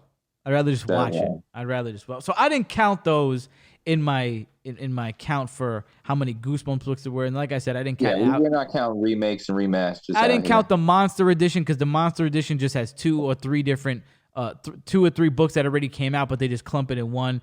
But there are some Goosebumps books that were never, ever released, that will never, ever see the light of day. And we're going to talk about those. How do you know about them then? Because I know about them because I'll be online, bro. Because there are records and documents because there were lawsuits involved in some of these. All right? Oh. People getting sued out here. Spill the tea. Let's talk about Goosebumps 2000. As I said, around 97, numbers started to dwindle. Okay? Also, around this time, actually about 1996, some of you may not know this, and this is information I didn't know till about last year. There was a lawsuit, a long lawsuit going on, a back and forth tug of war over the Goosebumps.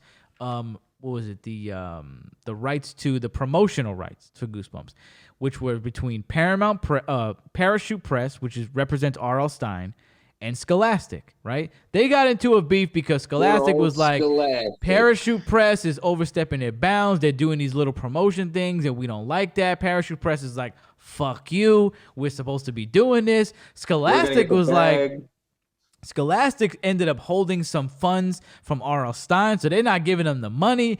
It was a back and forth lawsuit, and the lawsuit didn't end till about 2000 and something. So it went for a long time, right?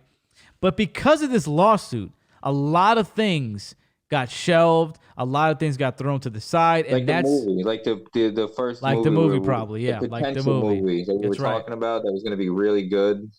Exactly. It got crushed because of the lawsuit. So one of the things, Scholastic. One of the things that got shelved, and I believe this was actually written too. Like, this was a book that was written, it was done, and it never got put out. Was Triple Header book number 3. There were 2 triple header books where they had the 3 monsters on the cover, and it was 3 original Goosebumps stories in each book. R.L. Stine wrote like all 3 of them mad fast, and by the time it was time to put out the 3rd one, the lawsuit was already involved. And so what basically happened was, when the contract came up, they never renewed R.L. Stine's contract because of the lawsuit. So everything that was being worked on was shelved at that point. There's nothing they could do about it. Triple Header was one of those. Now, around this time, too, Goosebumps 2000 came out, because Goosebumps 2000 did not come out in 2000. It came out in 1997. There was only one Goosebumps 2000 book that came out in 2000, and that was Ghost in the Mirror. Everything else was 97 to 99. But aside from Ghost in the Mirror, there was supposed to be 2 other books. The Incredible Shrinking Fifth Grader and When the Snake Bites. So those were 2 books that never got to see the light of day, and I don't think they were even written. But When the Snake Bites sounds like it would have been good. It was a big. There's like cover art for these too. Same thing with Triple Header. But the Incredible. Is it made by the same guy that did the 2000s artwork? Of course. What kind of Let's question go. is that? What kind of question is that?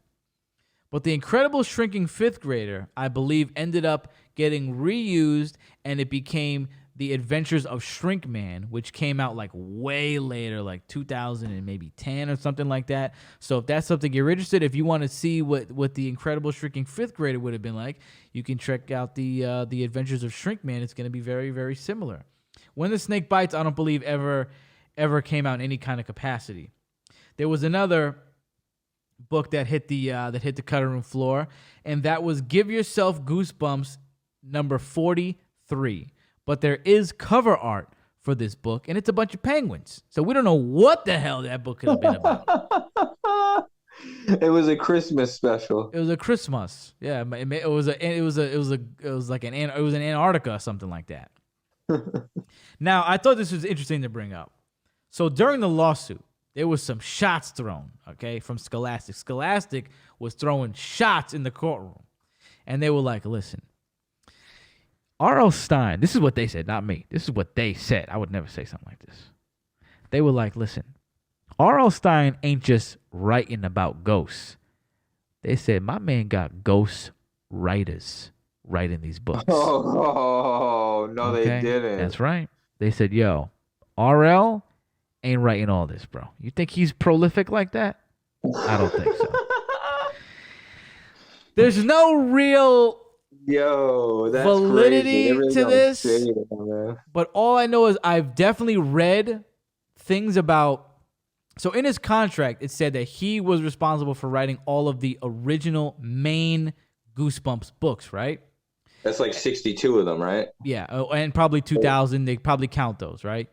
Okay. But so he wrote like 80 of them. But and everyone subsequent too. Everyone like Horrorland and Slappy World, all that stuff, he's credited for it.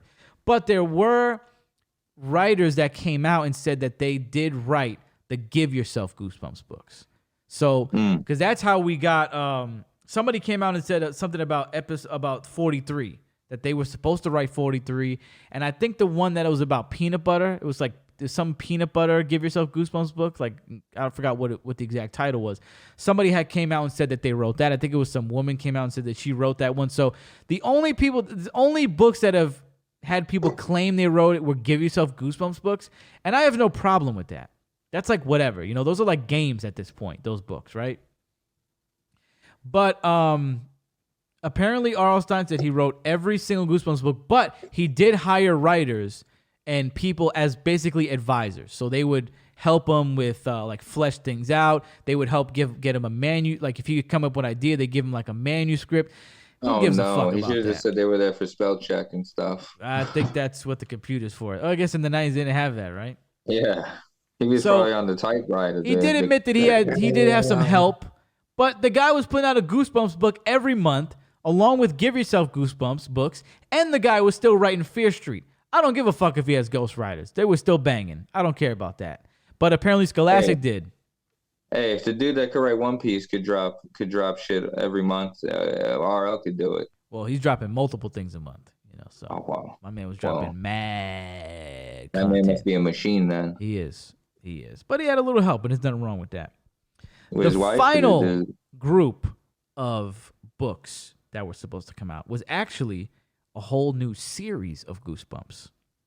So after the lawsuit, I forgot which company ended up purchasing the rights for Goosebumps. Well, they ended up getting R.L. Stine on board, and they had him scheduled to write this series called The Nightmare Room and Goosebumps Gold. Okay? Ooh. This was supposed to come out around 2000, 2001, and it ended up getting pushed back. Tim Jacobus had some cover art for some of these books, which I'll name in a schmeckin here. But on his old website, he put up, Goosebumps Gold coming 2000. Then it was like Goosebumps Gold coming 2001, 2003. Never came out. But we were supposed to get Goosebumps Gold, The Haunted Mask Lives, Happy Holidays from Dead House, as they would say in Canada, and Slappy New Year. Now, that one sounds great. Now, rumor is, from what I understand, that the Haunted Mask Live story was then repurposed for Scream of the Haunted Mask. And Slappy New Year was actually a book that was released in, I think it was Goosebumps Horrorland or one of the new series, like House of Horrors or whatever the fuck. But word is that it's not the exact story. They just reused the title.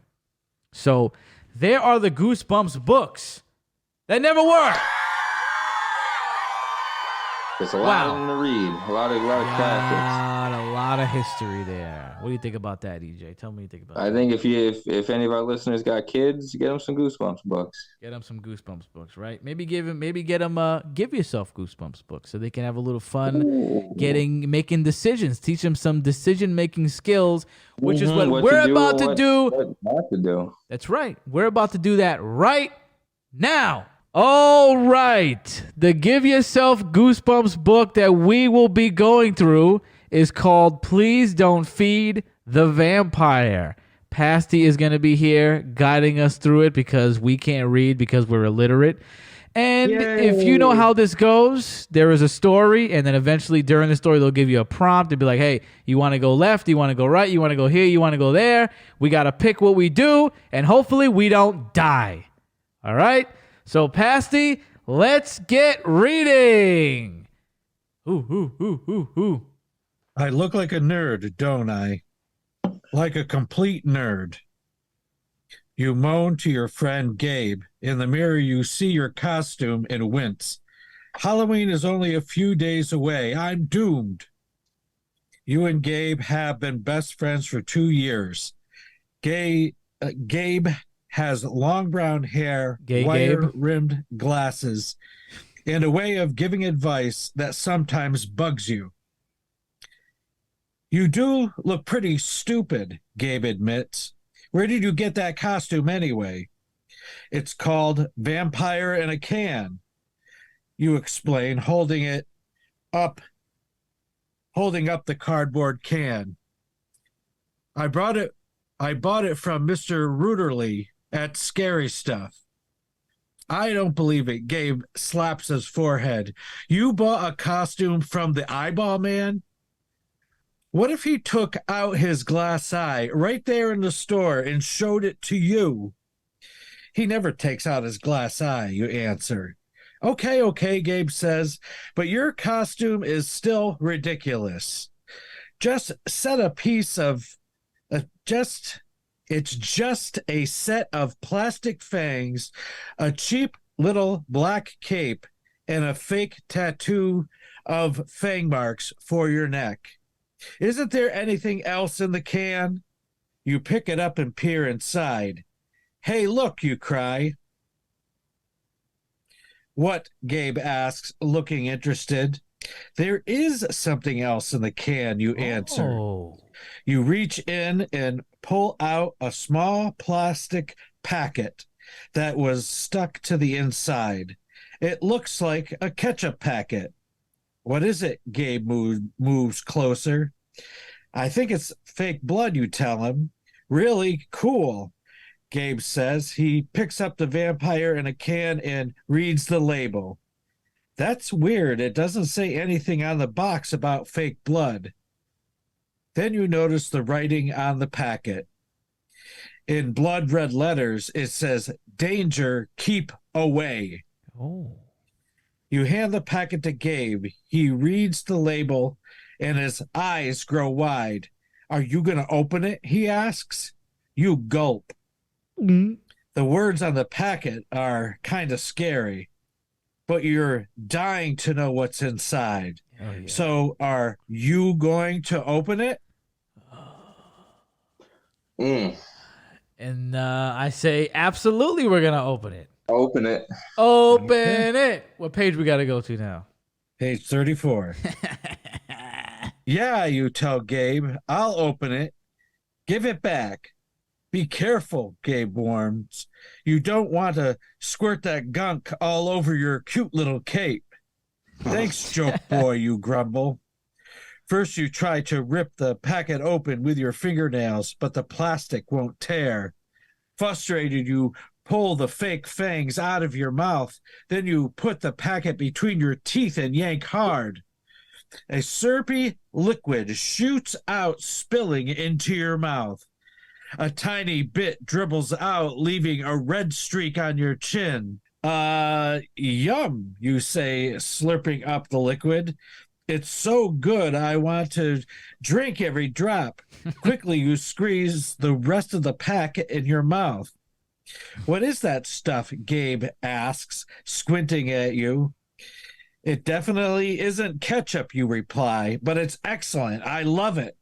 Uh-oh. It's gross, Gabe declares, scowling. It looks like blood, real blood. Blood, you cry. No way that's blood, you say with a nervous laugh, but your heart starts beating a little faster. Could it be? You remember scraping your hand last week and licking the wound. This stuff tastes the same. Maybe, but right now you've got something else on your mind. I'm thirsty, you declare, rushing to the kitchen. I've got to get a drink. Gabe follows you, talking a mile a minute. If you didn't swallow, spit it out, he orders. Gargle with mouthwash, or maybe brush with peroxide toothpaste, or do both. Water, you groan. I'm so thirsty. I need water. You stick your mouth under the faucet and gulp it from the tap. But as the water hits your tongue, you jerk away. Yuck, you explain. That tastes terrible. I thought you were thirsty, Gabe says, eyeing you strangely. I am, you tell him, but not for water, for something else. For some blood. Run, Gabe, run. Taste for blood. You desperately thirst for that red cranberry juice in the fridge, but when you sip some, you have to spit it out. It tastes lousy. I feel weird, you moan. How come the room got so bright? The light is killing my eyes. Before Gabe can answer, you race to your room at the back of the house. You close all the blinds. When Gabe catches up with you, you slam the door and turn off the light. You both stand in the darkness.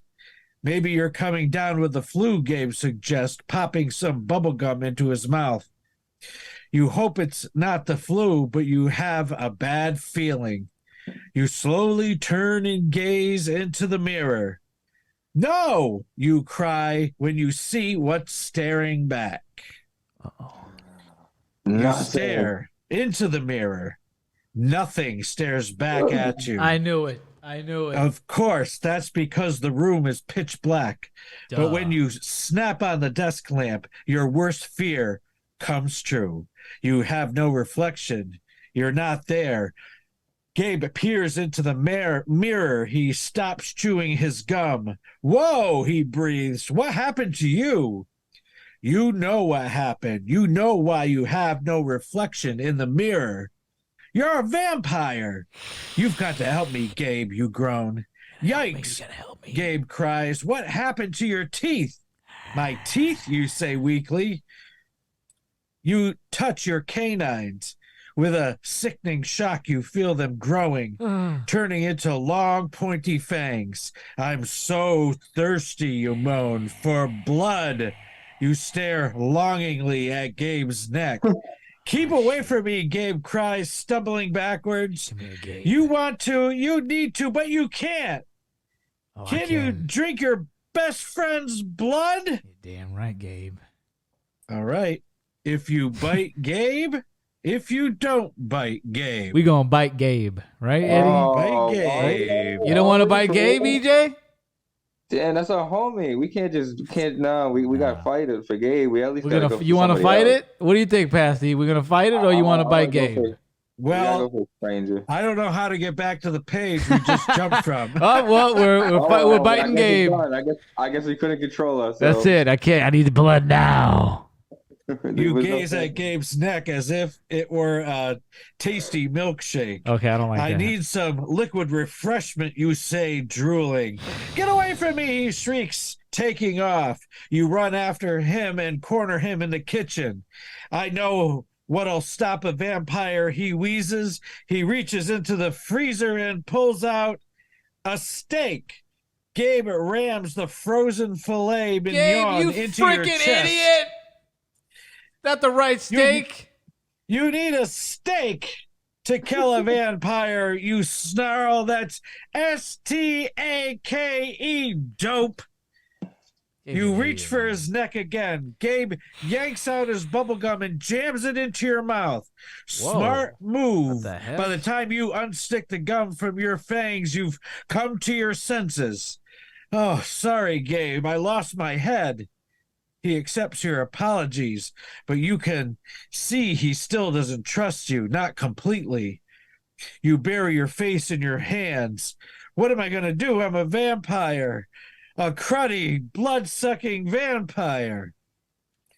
Gabe starts pacing around the room. The way I see it, you've got 3 choices, he begins. Choice number 1, go back to where you bought the stupid costume and ask the eyeball man to help. It's his fault you're a vampire, right? He sold it to you. Maybe you agree, but what if he can't help? What else? Choice number 2.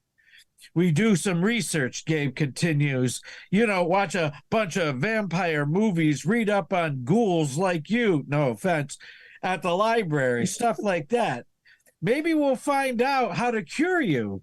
That sounds good, but it might take too long, you reply. What's my third choice? The third choice is the most dangerous, Gabe announced solemnly. What's my third choice, Einstein, you repeat? The third choice is you stay in your room and do nothing, Gabe says. Hide out and hope that this vampire thing wears off. But that's dangerous because... I know, you interrupt him, because what if it doesn't wear off? What if I can't stop myself from biting someone?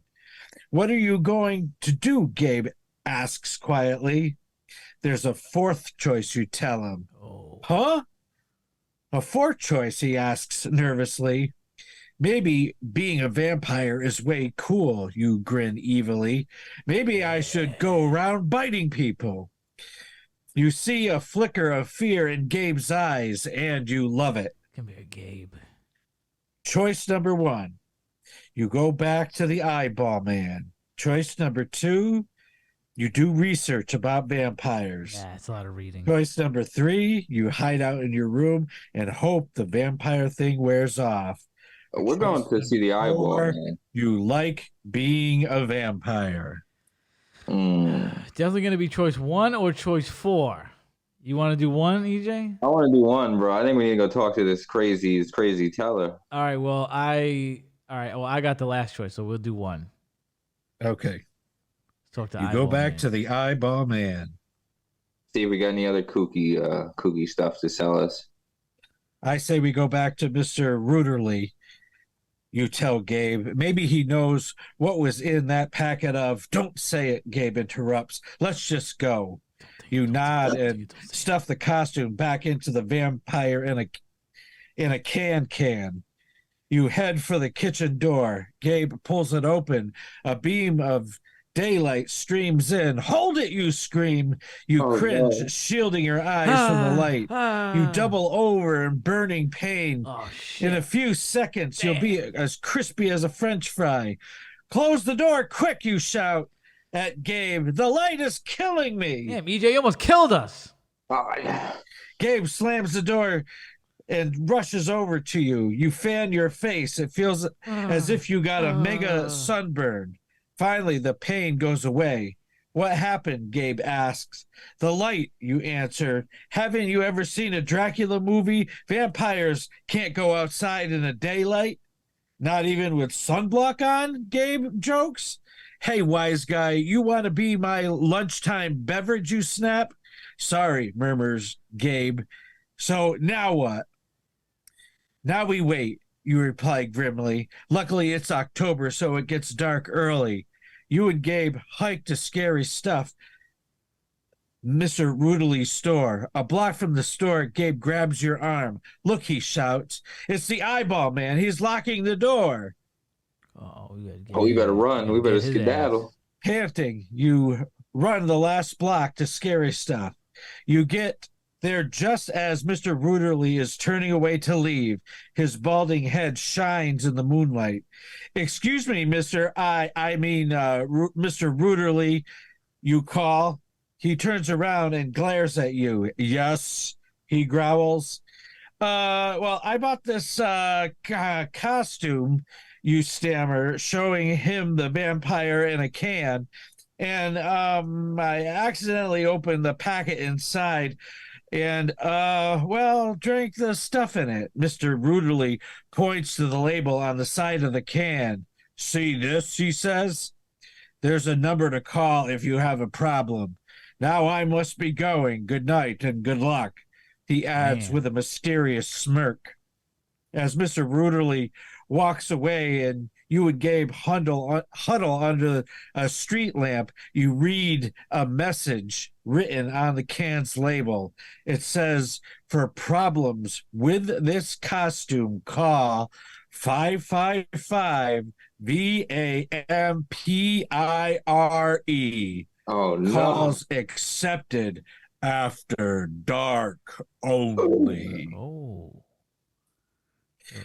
Gabe whistles. Calls accepted after dark only. That's weird. Are you going to phone? Staring at Gabe's neck, your thirst returns. The thirst for, don't think of blood. Too late. You just thought of it. Yeah. What choice do I have? You moan, and hurry to a payphone on the corner. You pick up the receiver and punch in the number. It rings 13 times before a man's answer. Thank you for calling Vampire in a Can, the voice says. How can I help you? Quickly, you explain your problem. Yes, the man says with a slithery tone. You must come to 999 Sanguine Road. We'll be here till midnight. Then he hangs up. Sanguine Road, Gabe explains when you tell him the address. I know that word sanguine means bloody. Stay away from there. I'm telling you, don't go. Yeah, we're going to Bloody Road. If you take Gabe's advice, if you ignore Gabe. We ignore. Come on. I guess we're ignoring We're going to Bloody Road, bro. You crazy? Listen, Gabe's clearly the homie. He's clearly one of our best friends. Gabe. Gabe's about to be a juice box. Oh, come on, bro. We can't be doing Gabe dirty. So we're ignoring Gabe. Hell yeah. I guess so. Okay. Bloody Road. You ignore Hey, Gabe's you got the last warning. one. You almost got us killed, buddy. I have to go, you tell him as you start walking. You don't understand. I don't want to be a vampire. Okay, Gabe answers, then I'm coming with you. An hour later, you're in a deserted part of town. An old brick factory stands at 999 Sanguine Road. The whole building is dark. On the front door is a sign reading, Office, ring bell. Whoa, Gabe cries. Check out the bats. Overhead, dozens of tiny little bats circle wildly. They fly into a high open window at the back of the factory. You feel drawn to them. Strange. The only other bat you've ever been attracted to was your old Louisville Slugger. That's so dumb. Oh, RL. Attracted to it? Like, classic what, RL why that word? Attracted to the bat? We should follow the bats, you say.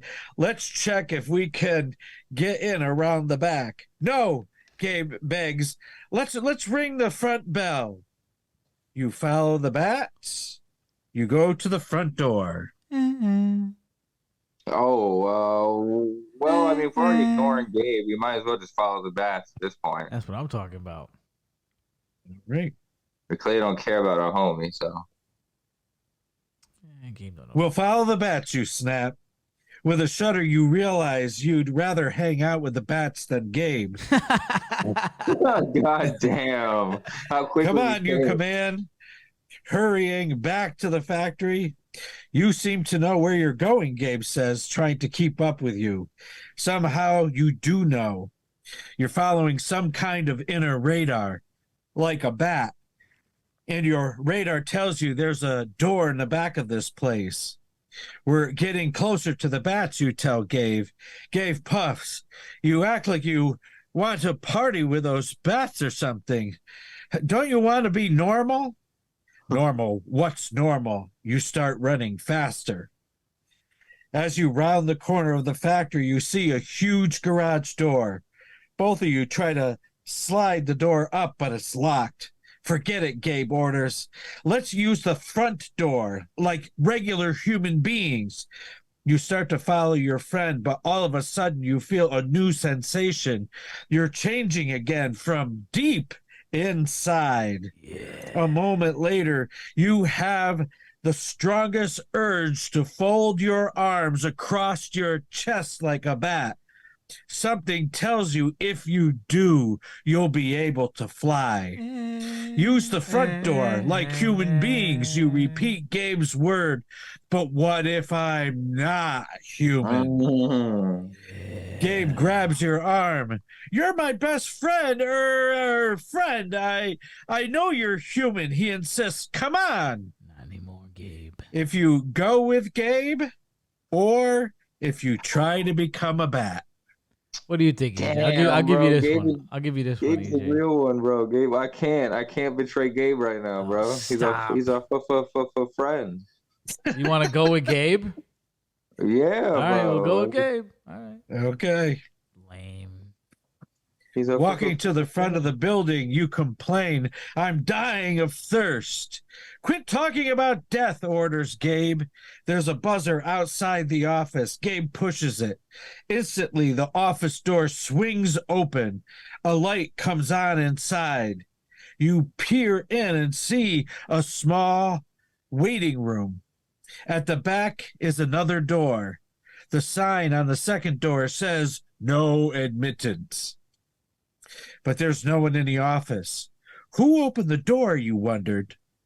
Gabe whispers, if this were a movie, I'd be screaming, don't go inside, dummy. You must be a dummy. You step inside. Click, click, clack. What's that sound, you whisper? It's my knees knocking, Gabe complains. This place is terminally creepy. Let's just book home. Tell your parents the whole story and let them deal with it. No way, you declare. I'm staying till I get what I came for. As you bicker, the back door opens. A short, pudgy man walks into the office. Well, he says, giving you a fatherly smile. He doesn't look scary at all. You must be the one who called about vampire in a can. You nod and start to answer, but he keeps talking. Fine. Glad you found us so easily. I'm Herman Carmine. Come with me, he says, jerking his head toward the no admittance door. We'll fix you up in no time. Oh. Gabe steps forward. Not you, the man says firmly to Gabe. You stay here. Nah, we going with the guy. Oh, is that an option to bring Gabe? Wait. What's the option? What's the option? There's no options yet. Okay. Oh. Don't go, Gabe whispers loudly. It's a trap. Carmine squints at you. Look, he snaps. You came here for help. Do you want it or not? He's spitting. Yeah, you say, but you whisper to Gabe, if I'm not back in 10 minutes, come looking for me. Are you nuts? Gabe whispers back. If you're not back in 5, I'm calling the police. You nod. Then you follow Carmine through the no admittance door.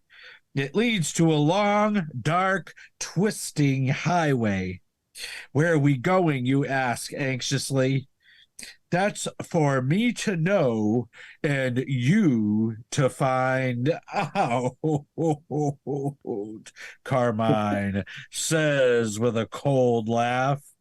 Uh-oh, I don't like this, you think. Carmine opens a door leading into a cavernous space, the warehouse. The only light comes from some dim red bulbs. At the far end of the room, you see a row of coffins. Yeah. I just have one thing to say. how is our boy gonna help us? My man said, I'm gonna call the cops. Like, what are you gonna run 3 miles to the next payphone? That's what I said. Like, what's that gonna? You ain't got a cell phone. Like, how you gonna? I don't know. You made the last decision, didn't you? Oh damn! You like Gabe? I thought he was that's our your homie, man, bro. But it sounds like he's gonna leave us. He's gonna let us hang out to dry. Nah, he ain't gonna leave. Sounds like the other vampires are gonna swing around and get Gabe. No, we left him alone. I told you he's a juice box. In here, Herman Carmine says, motioning for you to come in. How stupid do you think I look, you sputter? You turn and run back through the twisting hallway, back to the office where you left Gabe, except there's no Gabe. Oh, no. Where is he? Did he get scared and leave? No, he'd never leave without you. He's a loyal friend, usually. Did he come back looking for you? But you weren't even gone 5 minutes. Without warning, the no admittance door slams behind you. Then you hear a scream. You know that scream anywhere. It's Gabe's. Oh no, Gabe didn't leave. He was kidnapped. Gabe was right. You walked into a trap. You brought these vampires some fresh blood. Now what do? You moaned. Now what do I do? You moaned silently. How do you moan silently? Search the building for Gabe. If you go home to get help. Wait, what did they do? Wait, they brought us to the room with the coffins, and what did they do to us? Nothing. Like, well, you ran back. I ran back. Okay. Yeah. All right. So we ran back. I say we look for Gabe. We got to look for Gabe. Oh, now you want to. Well, because it's more fun. I'm not gonna run home. Yeah, run home to mommy and daddy. Yeah, they're not even there. Where were they the whole time? Where were they the whole time when I was freaking out? All right, you're searching the building for Gabe. Let's see. I thought we would have died already. Some of those books, I think you die in the first in the first page. I thought. Well, in a panic, you pick up a chair. You hurl it through the window of the no admittance door. Then you reach through the broken glass and unlock the door from the other side. You've got to find Gabe, no matter how dangerous it is. You've got to find your friend, and fast. You hurry down the long, twisting hallway. Shattered glass crunches under your feet. In the dark, you sense the right direction, toward the door that Carmine opened, the one leading to the coffins. Vampires sleep in coffins, you think, as you near the door. You slowly turn the knob. Squeak! Oh, no. Are the door's hinges rusty? Oh, no, that's only a mouse. The door opens noiselessly. You lift your foot and step across the threshold, but as you put your weight down, the wooden floor gives way and you start to fall. Uh-oh. Damn. A trapdoor! No! You scream. You're falling. You plummet through musty-smelling air for a few seconds, then thud! You land on a small, damp pile of earth. I can't believe we fell for a Scooby-Doo trap. Dark. The old You trapdoor. feel around. The room is small. Its walls seem to be made of rough stone, no windows. At last, your fingers find a wooden door. You try the knob. Yes, it turns. When the door opens, you hear voices, laughter. Your legs tremble with fear, but you force yourself to move. You step through the door and gasp. Before you is an enormous hall filled with vampires. All heads in the room turn toward you. Welcome, a woman calls out. She's wearing a long velvet gown. We've been expecting you. Everyone smiles at you. Their fangs glisten. Ding. Everyone, or you can't speak. You run, can't do anything except take in the horrible scene. The room is stuffed with coffins, candelabras, and vampires. Some of them are lounging in their coffins, reading magazines and newspapers. A few hang upside down from the rafters like bats. How lovely of you to join us, the women coos. I'm Countess Yvonne. Won't you come in and have something to drink? She sweeps her arm toward a huge stone table. On it are silver goblets filled with a red liquid. No thanks, you say. Where's Gabe? What have you done with him? We'll answer all your questions, Countess Yvonne replies. But first, have one drink. If you drink the red liquid, if you refuse. Oh, we're drinking. We're drinking. Let's drink it. Oh, we're drinking. Cheers. I'm drinking with the Countess. Countess Yvonne. The red liquid in one of those goblets? You think, rule 1, never take candy from strangers. Rule 2, never take blood from strange vampires. But you suspect the liquid in those goblets will really quench your thirst. Yeah. All right, you agree, walking to the table. You lift a silver goblet to your lips. You swig it down, but it tastes terrible. Oh. Yuck, you explain. That's not blood. What is it? Vampire medicine, the Countess replies. No. To keep you well while you're asleep. Asleep for 100 years. Oh, we she got leans what? toward you. Sleep, she coos. It is with We got drugs. It is with that Cosby sauce. Bro, you stare into her eyes. Oh, you feel so heavy, so drowsy. The Countess is hypnotizing you. Your legs wobble. Then you slip to the ground. A vampire carries you to a black coffin. He lays you in it. Sleep, my friend, he murmurs and reaches for the coffin lid. No, we messed up this time. Wait, the Countess calls. Her face looms over the coffin. I promise to answer all your questions. Groggy, you manage to ask, why? Where's Gabe? That vampire in a can idea was a mistake, the Countess explains. Oh. You see, we thought we needed some young blood. But you kid vampires, you're too good at finding victims. Soon there'll be more vampires than humans. So I've decided to put the young ones on ice. Don't worry, though. You'll have your turn one day. Gabe, you mumble as if calling his name in a dream. Oh, Gabe, the Countess explains. We drank his blood. He's in the coffin next to yours. Now sleep tight, dear. She laughs, a silvery laugh. Oh, and no. Don't let the coffin bugs bite. Oh, no. We done. The dirt. Damn. We let Gabe die. Wow. Wow. We should have went home.